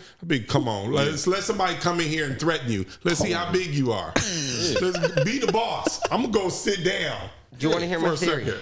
Yeah, I want to hear. You got to, of course I got a theory, AD. Oh, God. You sure you want to camp? You ready for this theory? I got nothing but theories. All right. Good theories. Women have been slowly getting tired of like sissy ass dudes per se, or like soft ass dudes, right?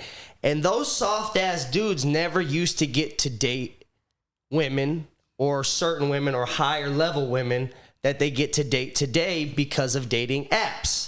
Those people would be back in their homes watching their porn, playing their video games, being inside their house. But now all they have to do is pick up their phone, swipe left and right, and go out on a date. And now that woman has to pay, for that date by having to be in an intellectual conversation with the video gamer or like a fucking weak ass dude that's got all these bullshit theories. Maybe treats her like shit, can't handle her per se, maybe. She having weak ass sex with weak ass dudes, and now they're just fucking frustrated and mad because they think that's all of us. But it's not. It's not. Get off the apps and make a dude talk to you. You're going to have a much better time. What if they... You got to weed them out. But anyways, that's my theory. What if they produce that product? Like, what if we're the product? I'm on the side that he's talking about. He's saying, they're producing the weak guy. Right. They don't want the masculine guy that's going to take charge in the relationship. That's going to run downstairs and deal with the burglar. They don't want that guy anymore. They want this. They want this shared space now. That's the look. They talk about it all the time. Anytime you tell me, that's because the dudes they've been fucking with for 15, 20 years now are soft as hell. So they're like, I got to do this shit myself now. I've been on a couple of dates where the girl like took out the card and wanted to pay. And your bitch ass let him pay, didn't you? No, I did not let him pay. Thank you, Alejandro. Let him pay. Good. Fuck that shit. So is your value only money? Is the male's value only monetary? Like it feels sometimes. It start with that. I think safety, but with safety comes money. Okay, no. Let me stop you. Let me stop you. It's supposed to be safety and security. I don't care how much money you got as a boss. We can use Bill Gates or Elon Musk or the Amazon dude. What's his name? It's Jeff Bezos. Jeff Bezos as an example. They multi-billionaires. They don't walk out the house by themselves. They have to have what? Safety. Security for sure. So that security guard might not make nowhere near maybe $1 million a year. He's lucky if he make $1 million or $2 million, right? He don't make nowhere near this multi-billionaire, but he's just as valuable, if not more valuable, than the billionaire. Because you're not going to stay alive to enjoy your billions if you don't got this security with you. So that's what the value of a man to a woman. I don't give a fuck what you do, what you make, what your status and accolades are. If you don't have a man to secure you and guide you in these wild ass streets, that you don't get your boss bitch ass kidnapped or tied up or something. You know what I'm saying? Because you're a target because you're bragging about your accomplishments, and you're not a soldier. You're not a warrior. You know what I'm saying? So that's the value of a man in general, is his security. I might not be making nothing, but I know how to kick in some doors, or I know niggas that kick in your doors that I'm going to tell them don't, because that's my broad. You know what I'm saying? Right. Or niggas that know how to get in the shootout. Okay, you Miss Boss Bitch, have you been in a shootout with some niggas before? You know what I'm saying? Do you know what to do? You know what I'm saying? Because you a target now. So what are you supposed to do in this wild ass world? Single boss bitch talking about I don't need a man. You gonna call the police? That's a man. You don't want no woman showing up. You know what I'm saying? You need a man, so what we talking about? Yeah. Nah. But it's also, I believe, yes, but I believe it's these weak ass men that are now out on dates. This is my theory. None of them used to have. No, but none of them used to date. They're creating them. They've been around all the time. There's always been weak ass dudes. So what is dudes are supposed to do? Are they supposed to be Fred Flintstone and get a club and just bang them over their head and say, "Bitch"? I prefer that strategy. No, but I'm saying but then that's abuse in this world, right? You going to jail, right? Yeah, but you're supposed to be able to approach a girl in real life, and if you can't do that, that's called harassment now. That's called sexual harassment. You used to not be able to get a date unless you had to approach somebody in real life, and it takes a certain amount of confidence, a certain man to do that. No, it's me too. Now I agree, but now it's laws against that. I can't even compliment you at work. You come in with your titties out and dressing sexy, and I can't say shit. I'm gonna get written up, or I'm gonna get a misdemeanor or some shit. Okay, I'm a soft dude. I'm gonna be on my video games and just say I'll text some shit like you want to smash, you want to go out. I'm not. The society now it doesn't allow you to be a masculine, natural hunter man of a woman. Because now you a creep, or now you aggressive, or you trying to assault me. Like I'm good. I'm good. But I'd never be stupid and say I don't need no woman.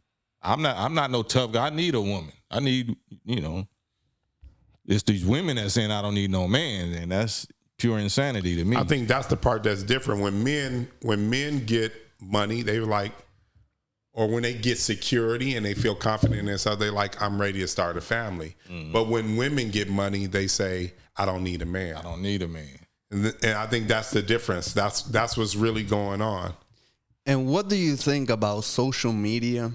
Does it affect the way we're dating nowadays? Does it give us too much options?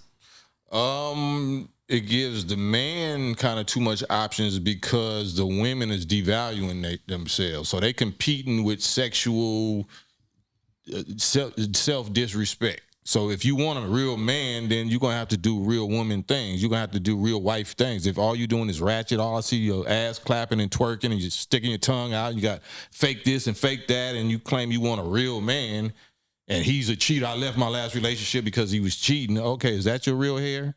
Those your real eyes? That's your real butt? You coming to me cheating. you already cheating me. I don't even know what you really look like. You know, so if you don't love yourself, you ain't honest with yourself, you can't possibly love and be honest with me. So that's really where, you know, self-accountability comes in. Like, we got to be accountable. You know, I don't know what you're going to do tomorrow. You don't know what I'm going to do tomorrow. You got to be so solid in your own walk, and like I'm in, okay, well, let's just enjoy each other for as long as it lasts. But to be like, let's get married, like it's a fairy tale, like the shit going, like, nah, I would never get married. I'm married on paper, but the climate, the condition, the dating pool, I would never get married on American paperwork. Not right now, not for a man. That's not in your man's interest to do that. My word gonna have to be the bond. You my woman, you my wife. We can put something on paper, some agreement, and get it notarized. But I'm not signing up. Not signing up for that little marriage license certificate business. I'm not doing that. All right, man. So you are still an active member in the Nation of Islam, right? Yes, so that's your tribe, that's your people. Definitely. How'd you get into it?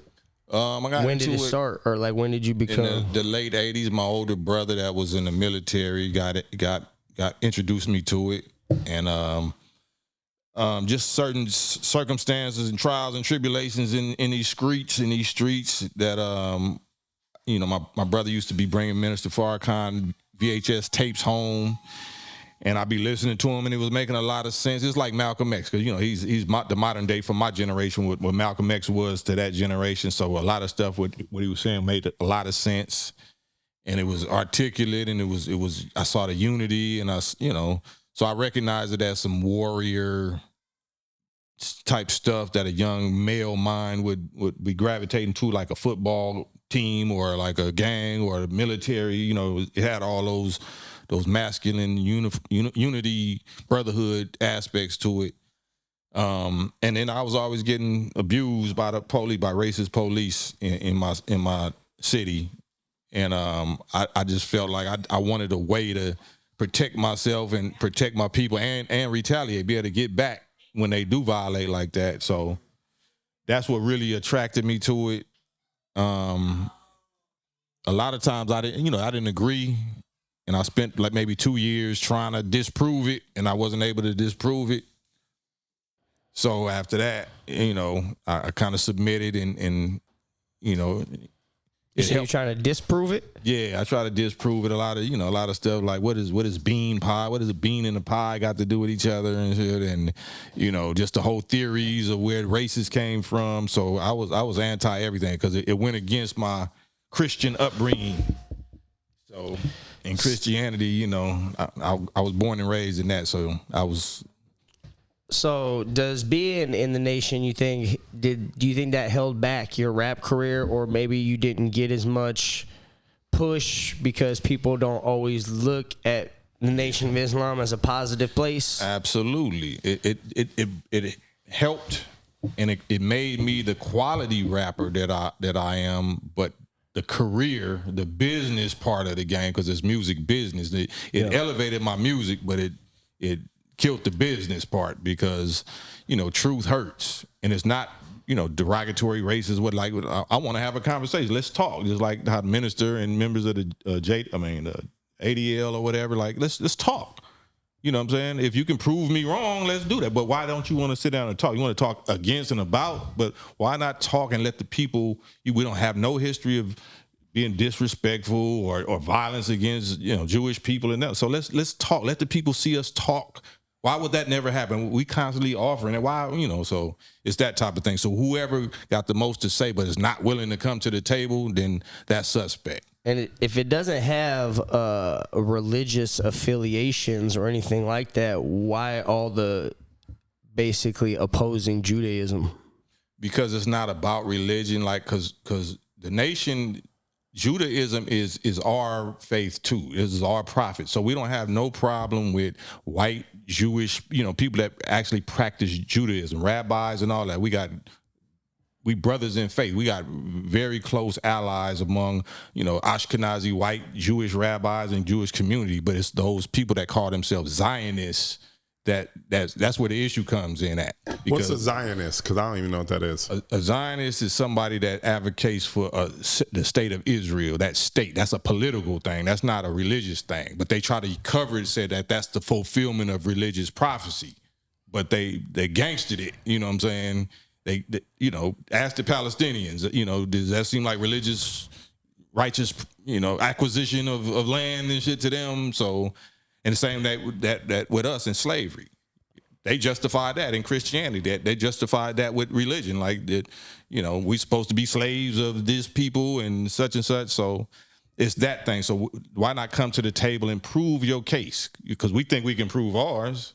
You know what I'm saying? It don't mean that you're gonna ever agree, but let the people decide. Why wouldn't you let the people decide? But if you don't agree, if the Nation of Islam doesn't agree with the state of Israel, why do you push for a state or a segregated state for black people?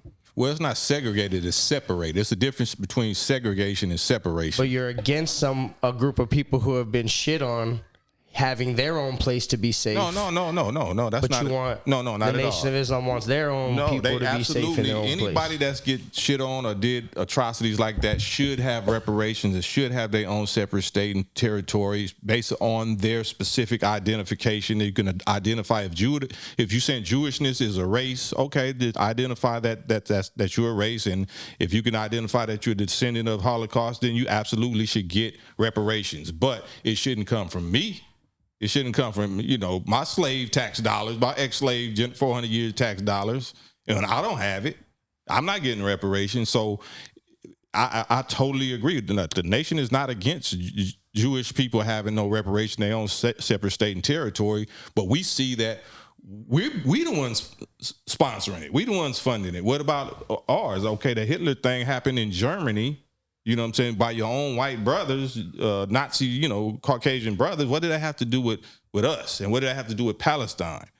So we don't even be on English, that. Like the British Empire gave Israel to them, not America. Well, America did help. America in the United Nations, President Truman, he's the one used his influence with the United Nations with Great Britain. Should they have gone if not to where the original king of Judaism came from? They're Jewish by faith, by conversion. They're not Jewish by blood. You know what I'm saying? So that's the difference. There's Jews already there. There's Palestinian Jews that's already there.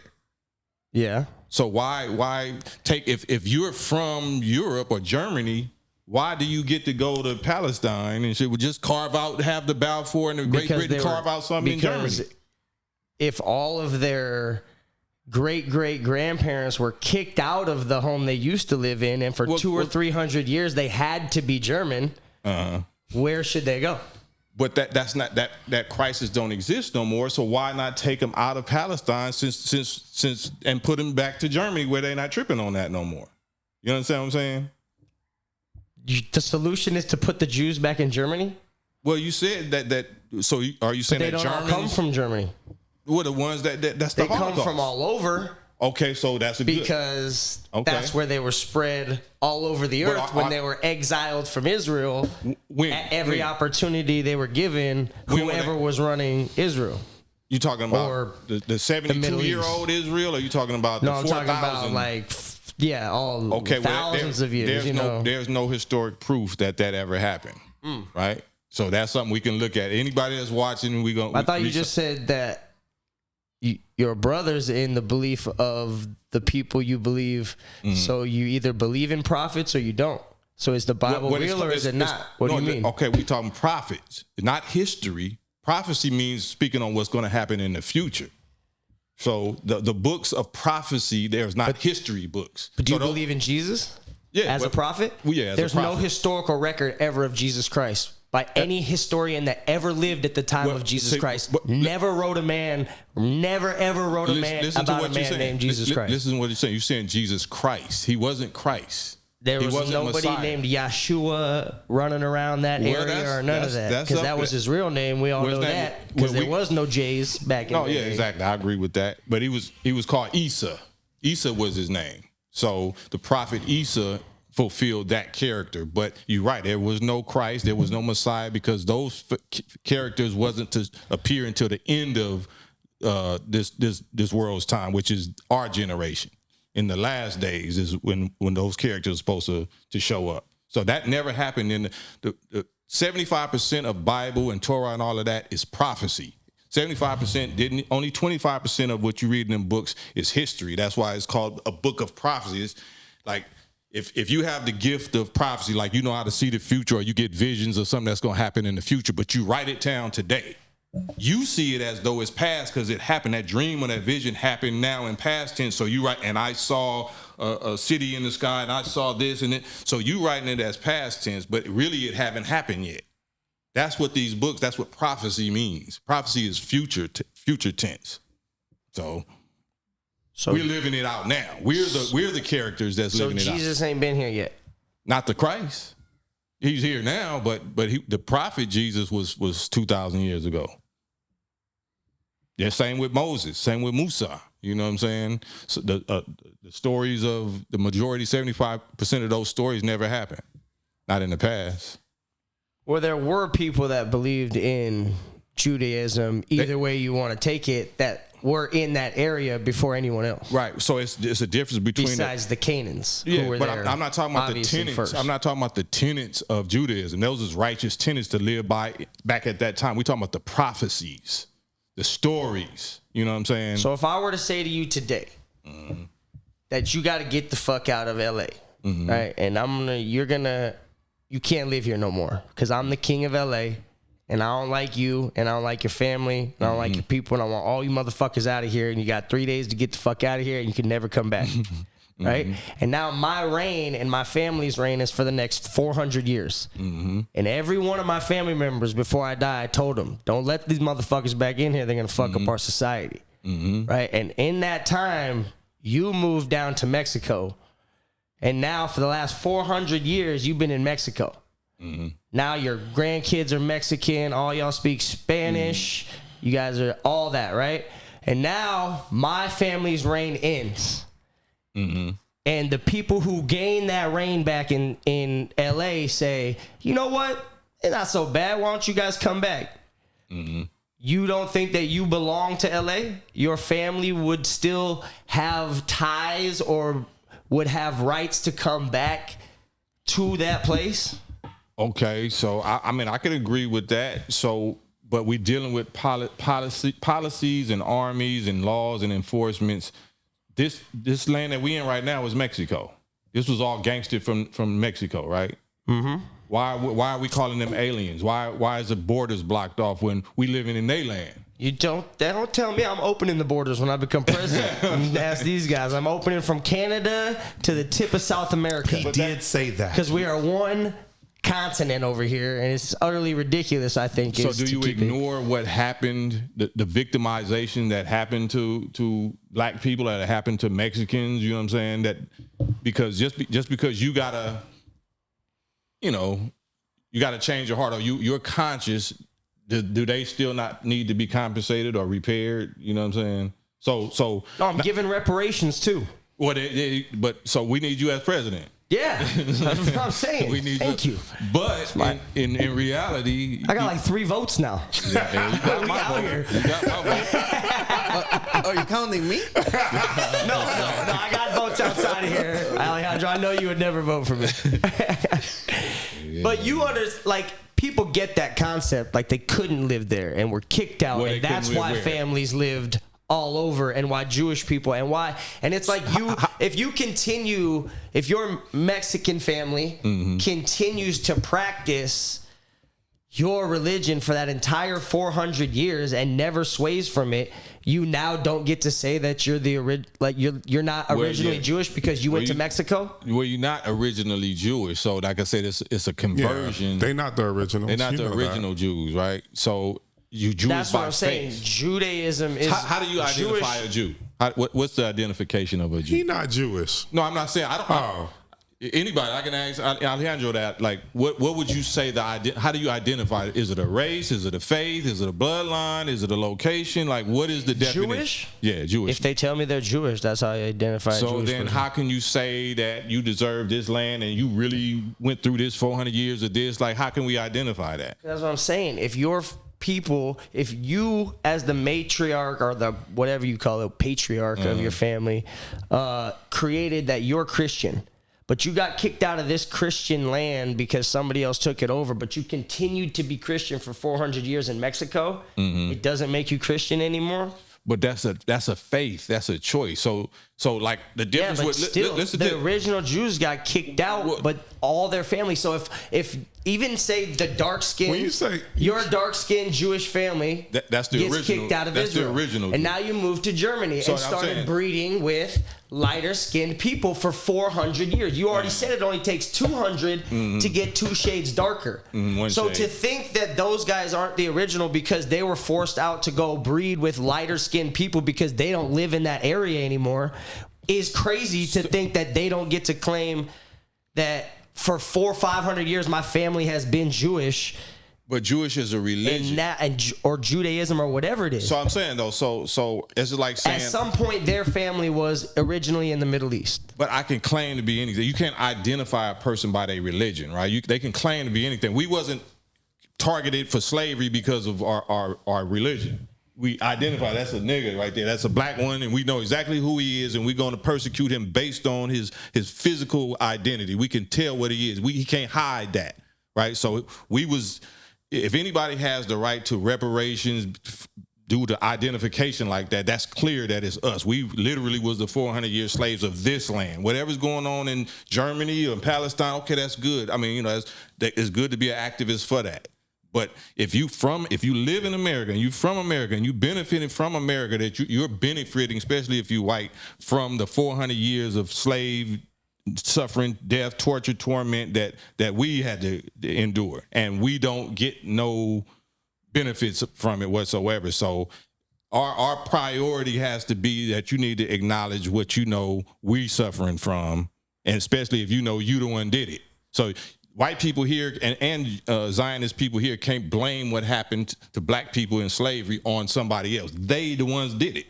They're the ones did it. So it's no, mystery is clear as day that especially if you demanding support, because the United States and all these other countries literally make sure that the state of Israel has arms, nuclear weapons, state-of-the-art technology, like they living well.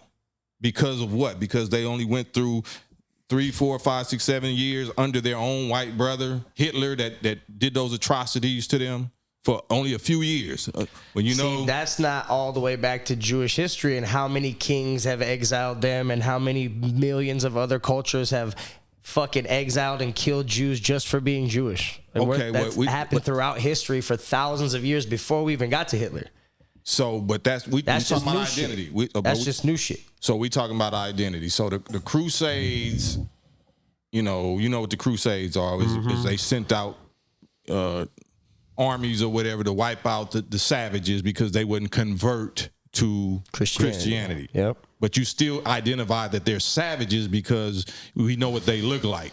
They're dark, there it is. So you use the name of religion as the shield to go to do that dirt, you know what I'm saying? So us as the victims of that dirt, we hip to the game, you know what I'm saying? So you can't say, well, it was a Christianity thing, or it wasn't a Christianity, it was a racist thing. It was the people that did it. You can't use the religion as the justification for it. We got to identify who did it. Like a gun don't kill people, a fork don't kill people. It's the nigga that grabbed the fork and stick you. It wasn't the fork problem. It was not, you don't identify it like that.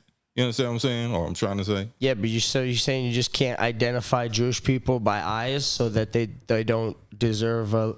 Well, you suggesting that Jewish people is only white Ashkenazis. No, I never suggested that at all. So you saying that's how I feel the world now projects Jewish people, which is crazy. So why aren't the original black, Jews, Ethiopians? No, all over the world. Like you said that the Jews got spread all over the world, right? Yeah. So the majority of the people on the planet is dark people. So shouldn't the majority population of Israel be dark people? Should it? Yeah, according to what you just said. How dark do you want them? Like anything darker than Caucasian. African dark, or anything darker than Caucasian. That's the majority of the planet. That's original Jews outnumber. Yeah, Ashkenazi white European Jews, right? Yeah, but even white Jews, like my wife is Israeli. My children are Israeli. like her dad's Iraqi. He's like, So is he's that, are you lighter, saying but he's not like Midwestern white like me. Like, right. So, but that's what we but get. that's what I'm telling you. Like, hundreds of years they've been exiled to different places to breed out from where we know that. Why would you breed out? If you believed in your faith, why wouldn't you breed your faith? You know what I'm saying? That means you're not really a Jew if you're breeding with something other than Jew, right? When any religion goes anywhere, they spread that religion, and then they have people believe in it, and then the people convert, and then those people in that area start doing it, and then that is part of their people, because that's what I'm saying is that if you can't tell somebody they're not Jewish. Well, like I said, that's where it get clouded and convoluted, because anybody can claim or convert into a faith or religion. So you can't identify yourself by that, because anybody can claim that they're not that or that they are that. So the word original comes from genetics. It's more genetics. It's not declaration. You know what I'm saying? So original is genetics. So you would be originally what? Whatever whoever started that faith. So if Judaism is supposed to be the son of Abraham, so you're going to trace that bloodline of that. Yeah, but person. Every start of the faith would be a dark-skinned person. Exactly. What are you talking about? Exactly. So the original Jews, should be inhabited in Israel, right? It should be that's what he's saying. Why isn't that going on? Why isn't no dark people in? There is dark. Have you ever been to Israel? What's the population? Let's do that math. Let's do a survey and see how many original dark-skinned Jewish people inhabit Israel compared to white people. Well, you can do that, but if people don't move back, like Israel doesn't have closed borders to people. People can move to Israel. I can move to Israel right now. You can move. You could move. Anybody can move to Israel. Well, there's no racism in Israel? There's racism everywhere. Why is there racism in Israel? Huh? Why is there? Yeah. Because there's racism everywhere. So are black people racist? Do we have the power or resources to be racist against white people? You can, in your mind, yes. That's a stupid, I understand what you're asking, because people say black people can't be racist because of we were always racist against, or whatever your theory is. But yes, you can be racist. You can not like a white person just because they're white. And it's not. That's not just because they're white. It's because of the history of what we know white people have done. It's not just because they're white. That's foolish and stupid. But if I've been, but that would be crazy to hold me accountable for something that 400 years ago my it's not 400 years ago. great grandfather did. No, let me rewind that. Slavery didn't happen 400 years ago. Slavery's still going on. Atrocities, racism, depopulation, genocide is still going on. So it might have started in America 400 years ago, but it's still going on. So I'm not supposed to be able to identify who I know is doing it. I'm supposed to trust you because you say I didn't do it. Yeah, that's like you saying you can't identify Jewish people by the colors. You can't identify me as a racist by anything. You can't identify a racist by anything on the outside of them. You can't. I can. Anybody can walk through with anything, and you can't just say they're racist. Well, I'm not saying that they're racist like that. I'm saying what the race in general has proven to do. So if we look at who's running the planet, there's no black people with nuclear bombs. There's no states of Africa and all that got weapons of mass destruction. Which races has used and created the most weapons of mass destruction, whether it's biological weapons, atomic weapons, which race leads the world with that? Probably white people. Probably.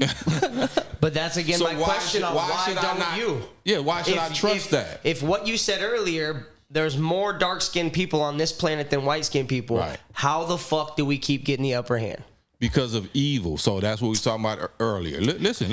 Like the white people, like the pilgrims. The pilgrims. Yeah, evil white people. No, it's not evil white, but it's evil that's practiced. So what we didn't know, if you know anything about the Bible, so you might have a history in the Torah. It says that, the tree of good and evil, the tree of the knowledge of good and evil. Don't eat from that tree. The reason why we was conquered like that, because the original indigenous people was not familiar with evil like that.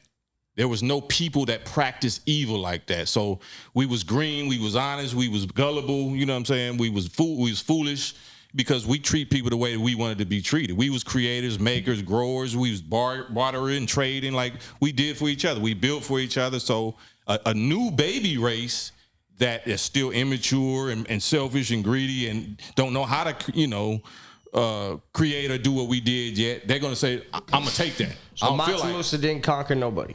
He just stayed in his own place and just sent out letters and like nice notes and was like, hey, can you guys please join my tribe? That's under the past 6,000 years of white people already ruling, though. So when you in war, like if white people already exist and they already have been doing crusades and bloodshed and doing new treacheries on the earth, then you gotta meet that reality. But the dude with the biggest bank and the most always is gonna win. He could create whatever he wanted. Not necessarily for his people to survive and to thrive.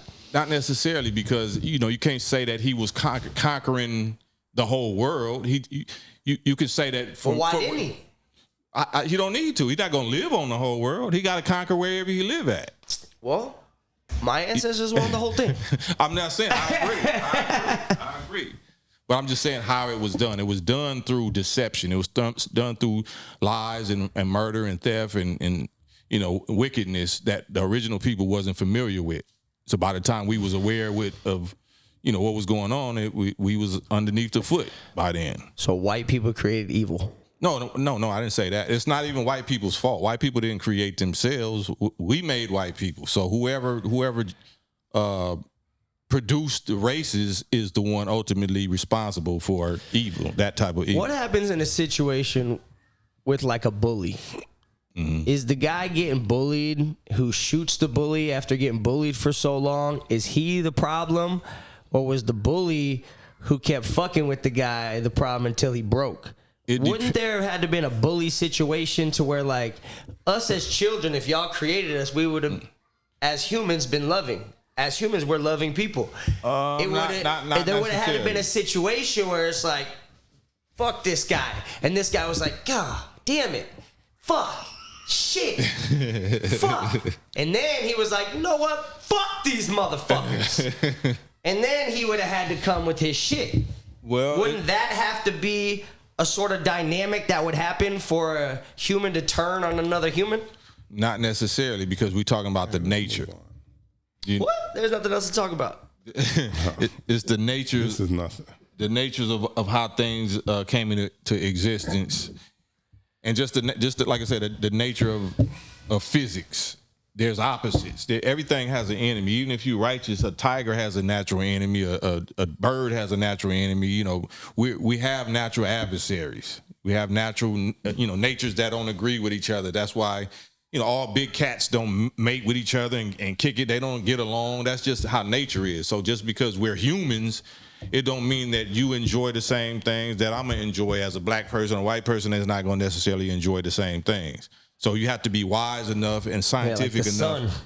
Yeah, right. But it's truth to that, though. It's true to it. So it's just respecting the natures and being able to identify the natures of the different people and respect their border and their boundaries, respect they likes and dislikes. And we didn't get that respect. Slave masters saw that we were strong, or they saw that Native Americans had land and resources that they wanted, and they gangstered us. We didn't do the gangstering of them. We retaliated, we responded, but we didn't conquer in the name of wickedness. Yeah. So what's the biggest misconception by the media about the Nation of Islam?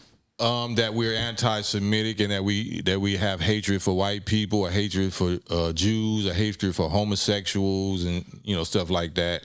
It's because they label truth and provable truth as hatred because they hate that it's true, if anything. Because if you hold a mirror or hold somebody accountable for their actions and they know they've been doing foul actions, then they're gonna say that that's hate. But the Nation of Islam don't have absolutely no track record or history of harming anybody.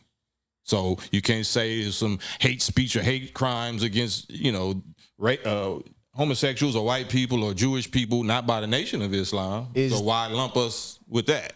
Is children with underage girls considered Under whose a age? negative thing? Under what age? Give me the age. I don't know, but the rumors are, Yeah, that's just rumor. Let's talk about it. the leaders of the Nation of Islam, Give me an age. married at 6, consummated at 9.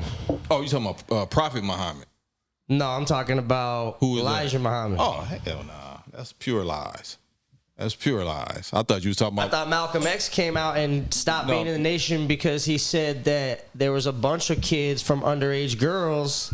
So what did That he? was Did he it. from That's Farrakhan. not. nah, that. Nah, did that- he, I but never did, heard did he that give one. the? Did he give the ages? So there's nothing off limits. Did he give the ages? Did he give any names or ages? Well, the ages online are married at 6, consummated at 9. The other ones are like From who? 14, 13, We want to all 16. look at everybody that watches that. Look that up and let's verify or deny that source, wherever that source. Yes, look it up. Because it's a pure lie. But let's we talk about it. We're not dodging nothing. We're Go not ahead. ducking nothing. So I'm you not saying- accusing nothing. I'm just saying Yeah, what no, I you said read. it's rumor. You said it was a rumor, but that's something that we need to talk about. So what else? What else is the Nation rumored to do? Killed Malcolm X. Well, yeah, I mean, that's a rumor. But I mean everything. We may as well say all the rumors, right? Is it Well, we- false? well, That- Yeah, it's We didn't false. get past the first one.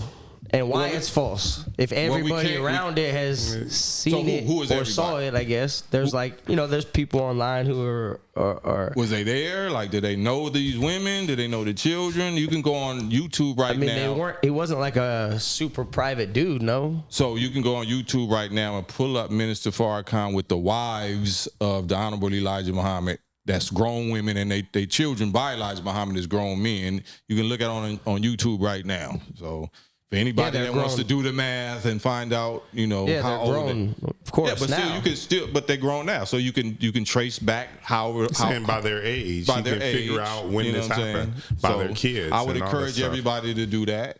You know Then what I'm why saying? was it started? Why do you? That's a great to question. tear down the Yeah. Nation of Islam. That's an easy ass excuse to just say. But- I Okay, mean, so it is an obvious. effective one. But you know that J. Edgar Hoover, COINTELPRO is real, right?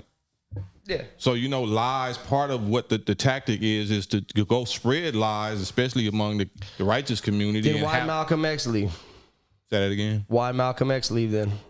Why he didn't want no part of the nation no more? No, he didn't. He tried to get back. He didn't know. It's audio recordings and all that of him trying to beg to get back in the nation. So he left the nation because he was dissatisfied because of some of Elijah Muhammad's sons that was involved in certain stuff that he thought that Elijah Muhammad was condoning, which was false. Which was What it can be considered unsavory, you know what I'm saying, taking advantage of positions, taking advantage of authority positions to gain their own personal benefits. Mm-hmm. So he was right about that. And Elijah Muhammad put his own sons out and his own grandsons out of the nation for stuff like that. But if he's saying that he went to Mecca and saw that it was white Muslims and like the teachings was wrong, that's false, because in the nation we already taught that it's 3 million white Muslims in America. You'd have to go to Mecca to know that. And why is the Nation of Islam not accepted by Real Muslim, the Muslim? Like there's they call it like a sect or something like some that. shit like that they're all a part of. Well, everything can be considered that.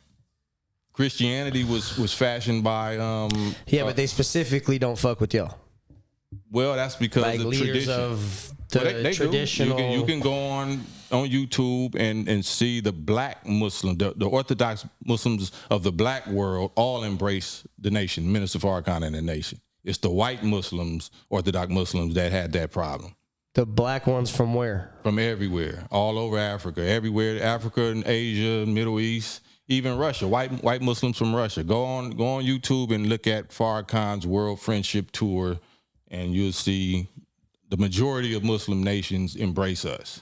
It didn't even start, like you said, it's not religious, and it didn't start as that way, but now it seems that the new dude's starting to read from the Quran. You guys are doing in 88, I think you started fasting with the rest of the Muslim nation on Ramadan. Right. So, like, are they trying to change it and become a part of Well, it's of that's the religious sector. That's our original culture. That's our original language. So we don't speak English. Like, you know, I'm not supposed to be speaking English. You know what I'm saying?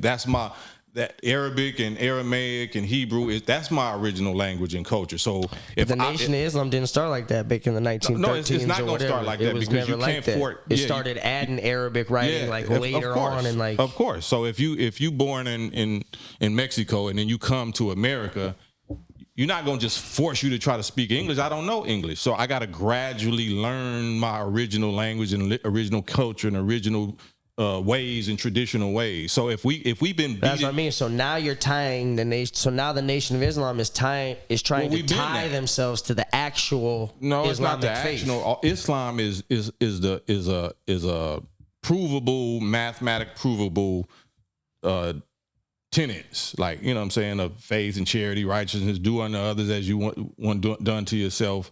So it's not Arab. It's not, you know. Arabism, right, but you guys are starting to use Arabic writing, Arabic culture. You're starting to read from the Quran. You're starting to do all Arabic things, though. Not all Arabic, but if you're trying to regain your original culture, your original language, right? So do you agree that black people in slavery was robbed and stripped of our language, our culture, our God, or all this stuff you're talking about, right? Yeah. Because that went on in North Africa, right? Yep. So black Muslims was the ones that got brought into slavery and whipped into Christians and our names and language too. But you were only Muslim because of Muslim conquest. You didn't start as Muslims. Yes, we did. The Muslim culture didn't even start till way after a ton of other fucking cultures. No, it's, like Arabics from Arabic, from like we're the original Arabs. Black people are the original Arabs. We started that language. That's why Semitic means Afro-Asiatic languages. Afro, not Euro.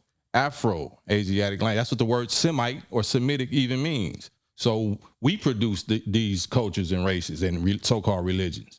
We did that. So now we got robbed. That got robbed from us for 400 years over here. So now once we gradually have to, you know, but again, get through the trauma of Christianity. As human history, Arabic as a culture didn't even start till way after there was a ton of African culture. It was Aramaic before that. There was a ton of African culture before. So, but the point, Aramaic though was like in Iraq.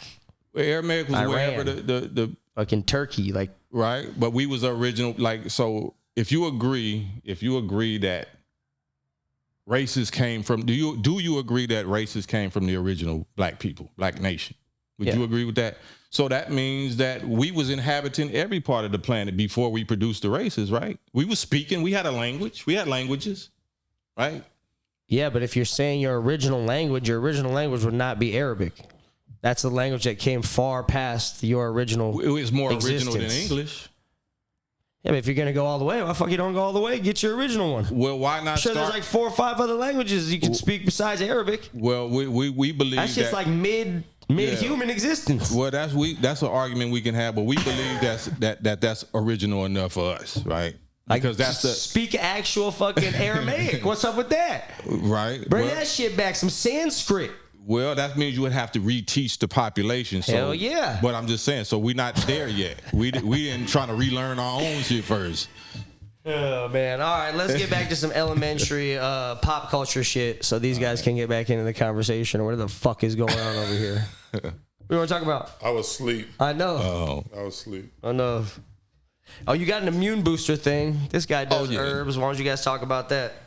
Along with the book, my book on my website, westcoastkam.com. Also, I'm not a doctor or a medical professional, so I don't make medical claims or medical advice. But We'll whip that down the bottom.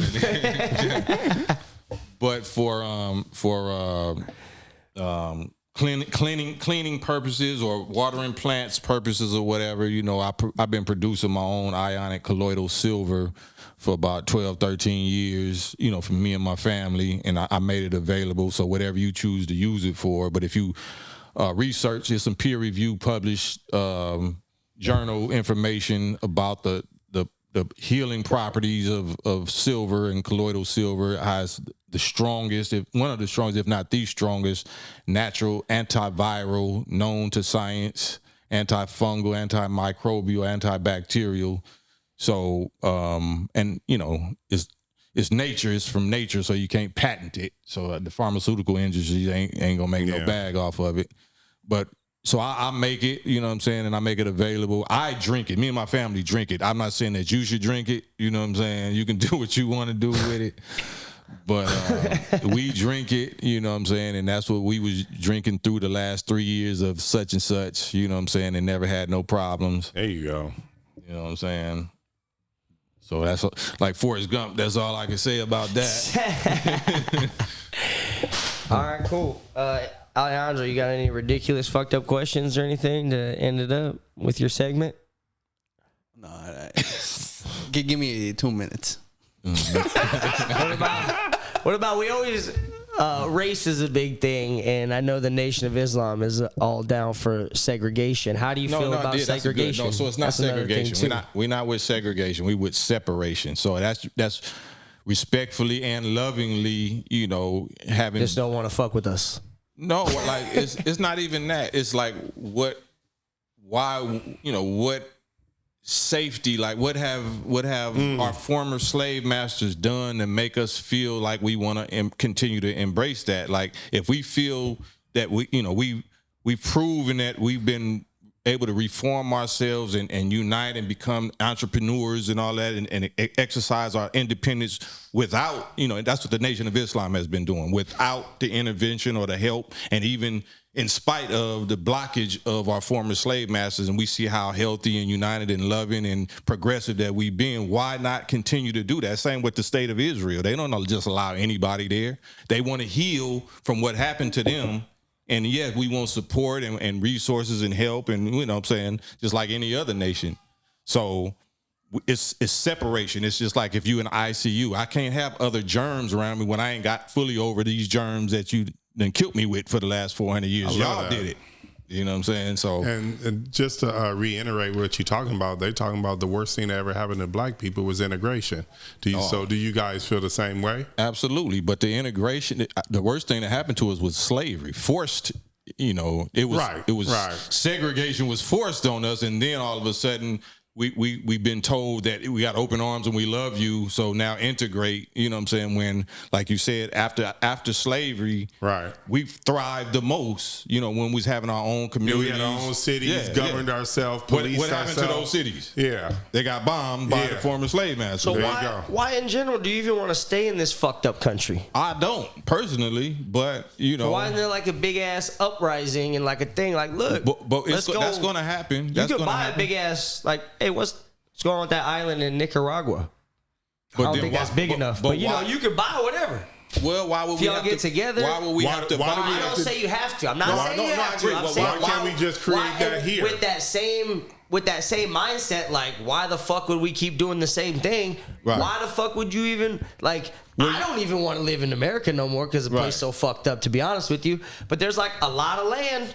Right, but it's not about America. It's about, and don't take this the wrong way, it's about wicked white people that hate black people. So, like, from a Jewish standpoint, they say, let my people go, right? I get it, but if the majority of those motherfuckers live here. Hold on.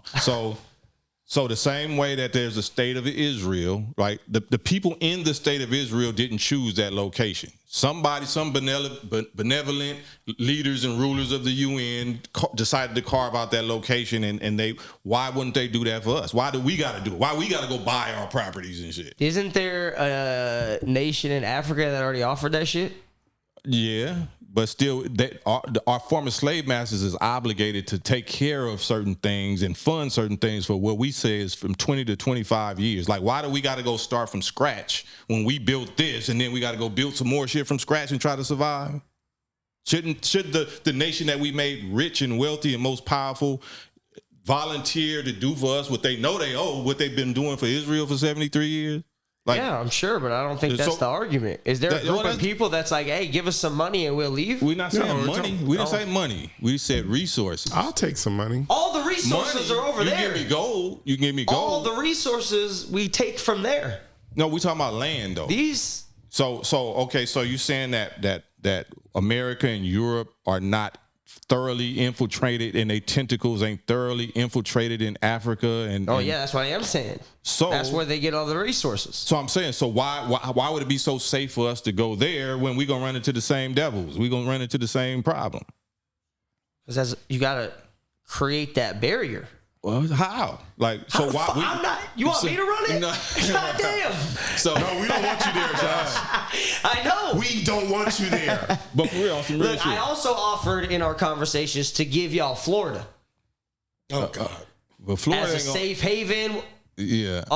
Why don't white people leave? Why don't they just leave and go back to Europe or something and let the native? I would. No, I'm saying this is really Mexico, right? This is not white people's land. I'm talking about the United States. The majority of the United States was Mexico, right? Why not just leave and give the Mexicans back their land and let the native, indigenous, and the black people work out something together, and we stay here and the white people leave? It's not bad. I'll work with them. You know what I'm saying? Sounds like a good deal. I'll work with the Mexicans. I like the deal. Like that deal. It's a good deal. Let's see if we can run that by the white folks in Washington. That'd be all right. But that seems like a bigger move. Like to move 90.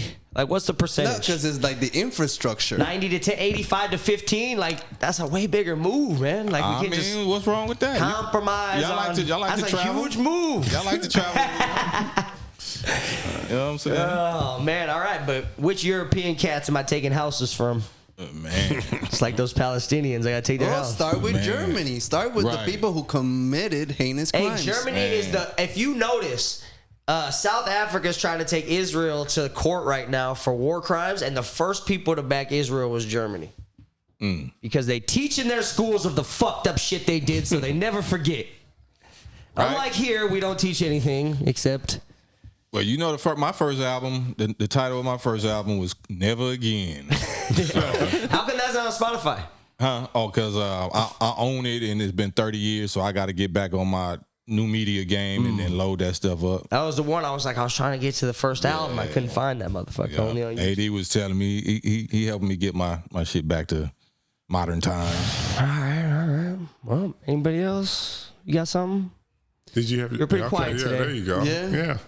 You have any relationship with Exhibit? I saw that you did a couple features, and he's one of my favorite, like low key. Yeah. He's big key. Yeah, Pin My Car, Weapons of Mass Destruction. But like any stories with Exhibit? Exhibit is my guy. We go way back to where he started because he started with King T and the Alcoholics, the Licks. He was one of their crew members. We got Exhibit was. Played a big part on my Black and Brown album that I did that I told you about earlier.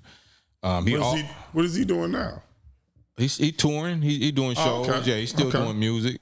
You know what I'm saying? Personally, he's going through a divorce. So like I said, real life happens. You know what I'm saying? So off the mics and the cameras and the shows, like we have relationship problems and issues. So that's kind of like my passion right now is dealing with male-female relationships and family issues and trying to be a husband or a father and stuff like that. And coming on with y'all, like podcasts like this to really,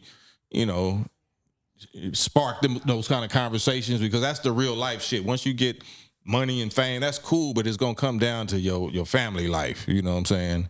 So, talking about relationships, this is my last question. What advice would you give me? I recently got off of like a 5+ year relationship back in the game, but I'm also focusing on. You had a 5-year relationship? Yeah, I did. Before When did you get out of it? What? When did you get out of it? I know you for like 2 years. Exactly. You've met the post relationship, Okay. Alejandro. All right. So what advice would you give me as a guy who eventually I do want to start my own family, but I also know that this machine, United States, and I need to create some wealth and build my career. Right. So what advice, what path should I take? Just your natural male, your manhood vision. Don't get on a woman's program. Stay on your program and find a woman that's willing to play her role and help you, and then in helping you, you'll be able to help her. But I would say, focus, try to wrap it up as much as possible, because it's a whole lot of finessing and scamming going on with all type of women these days. You know, that could be your number one downfall, because as men, you're dealing with stress, but you want that pleasure, you want that, you know, softness and that ease, and a lot of times that's where we get took down at, is in that part of the game. We deserve some type of, you know, nurturing and comfort or whatever. So I would say don't worship that. Discipline yourself. Try not to worship, you know, what you know a woman can do for you, but make them actually do it. Make them do something for you and help you in your vision or your path. And don't fall for that boss bitch shit. All right. That's right. That it? That's it. Yep. That's it. Thanks for coming on, man. Thank The you. legend. Thank you, The man. house. Another episode down. Thank you. There you go. Yeah.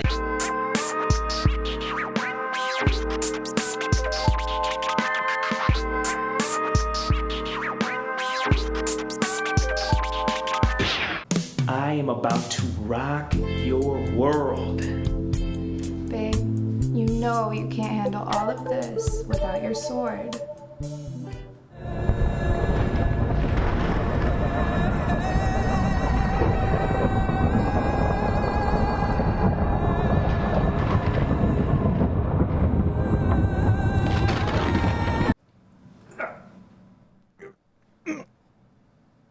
I swear this never happens. I guess I'll just text Lancelot. He never has this problem. No, I am King Arthur.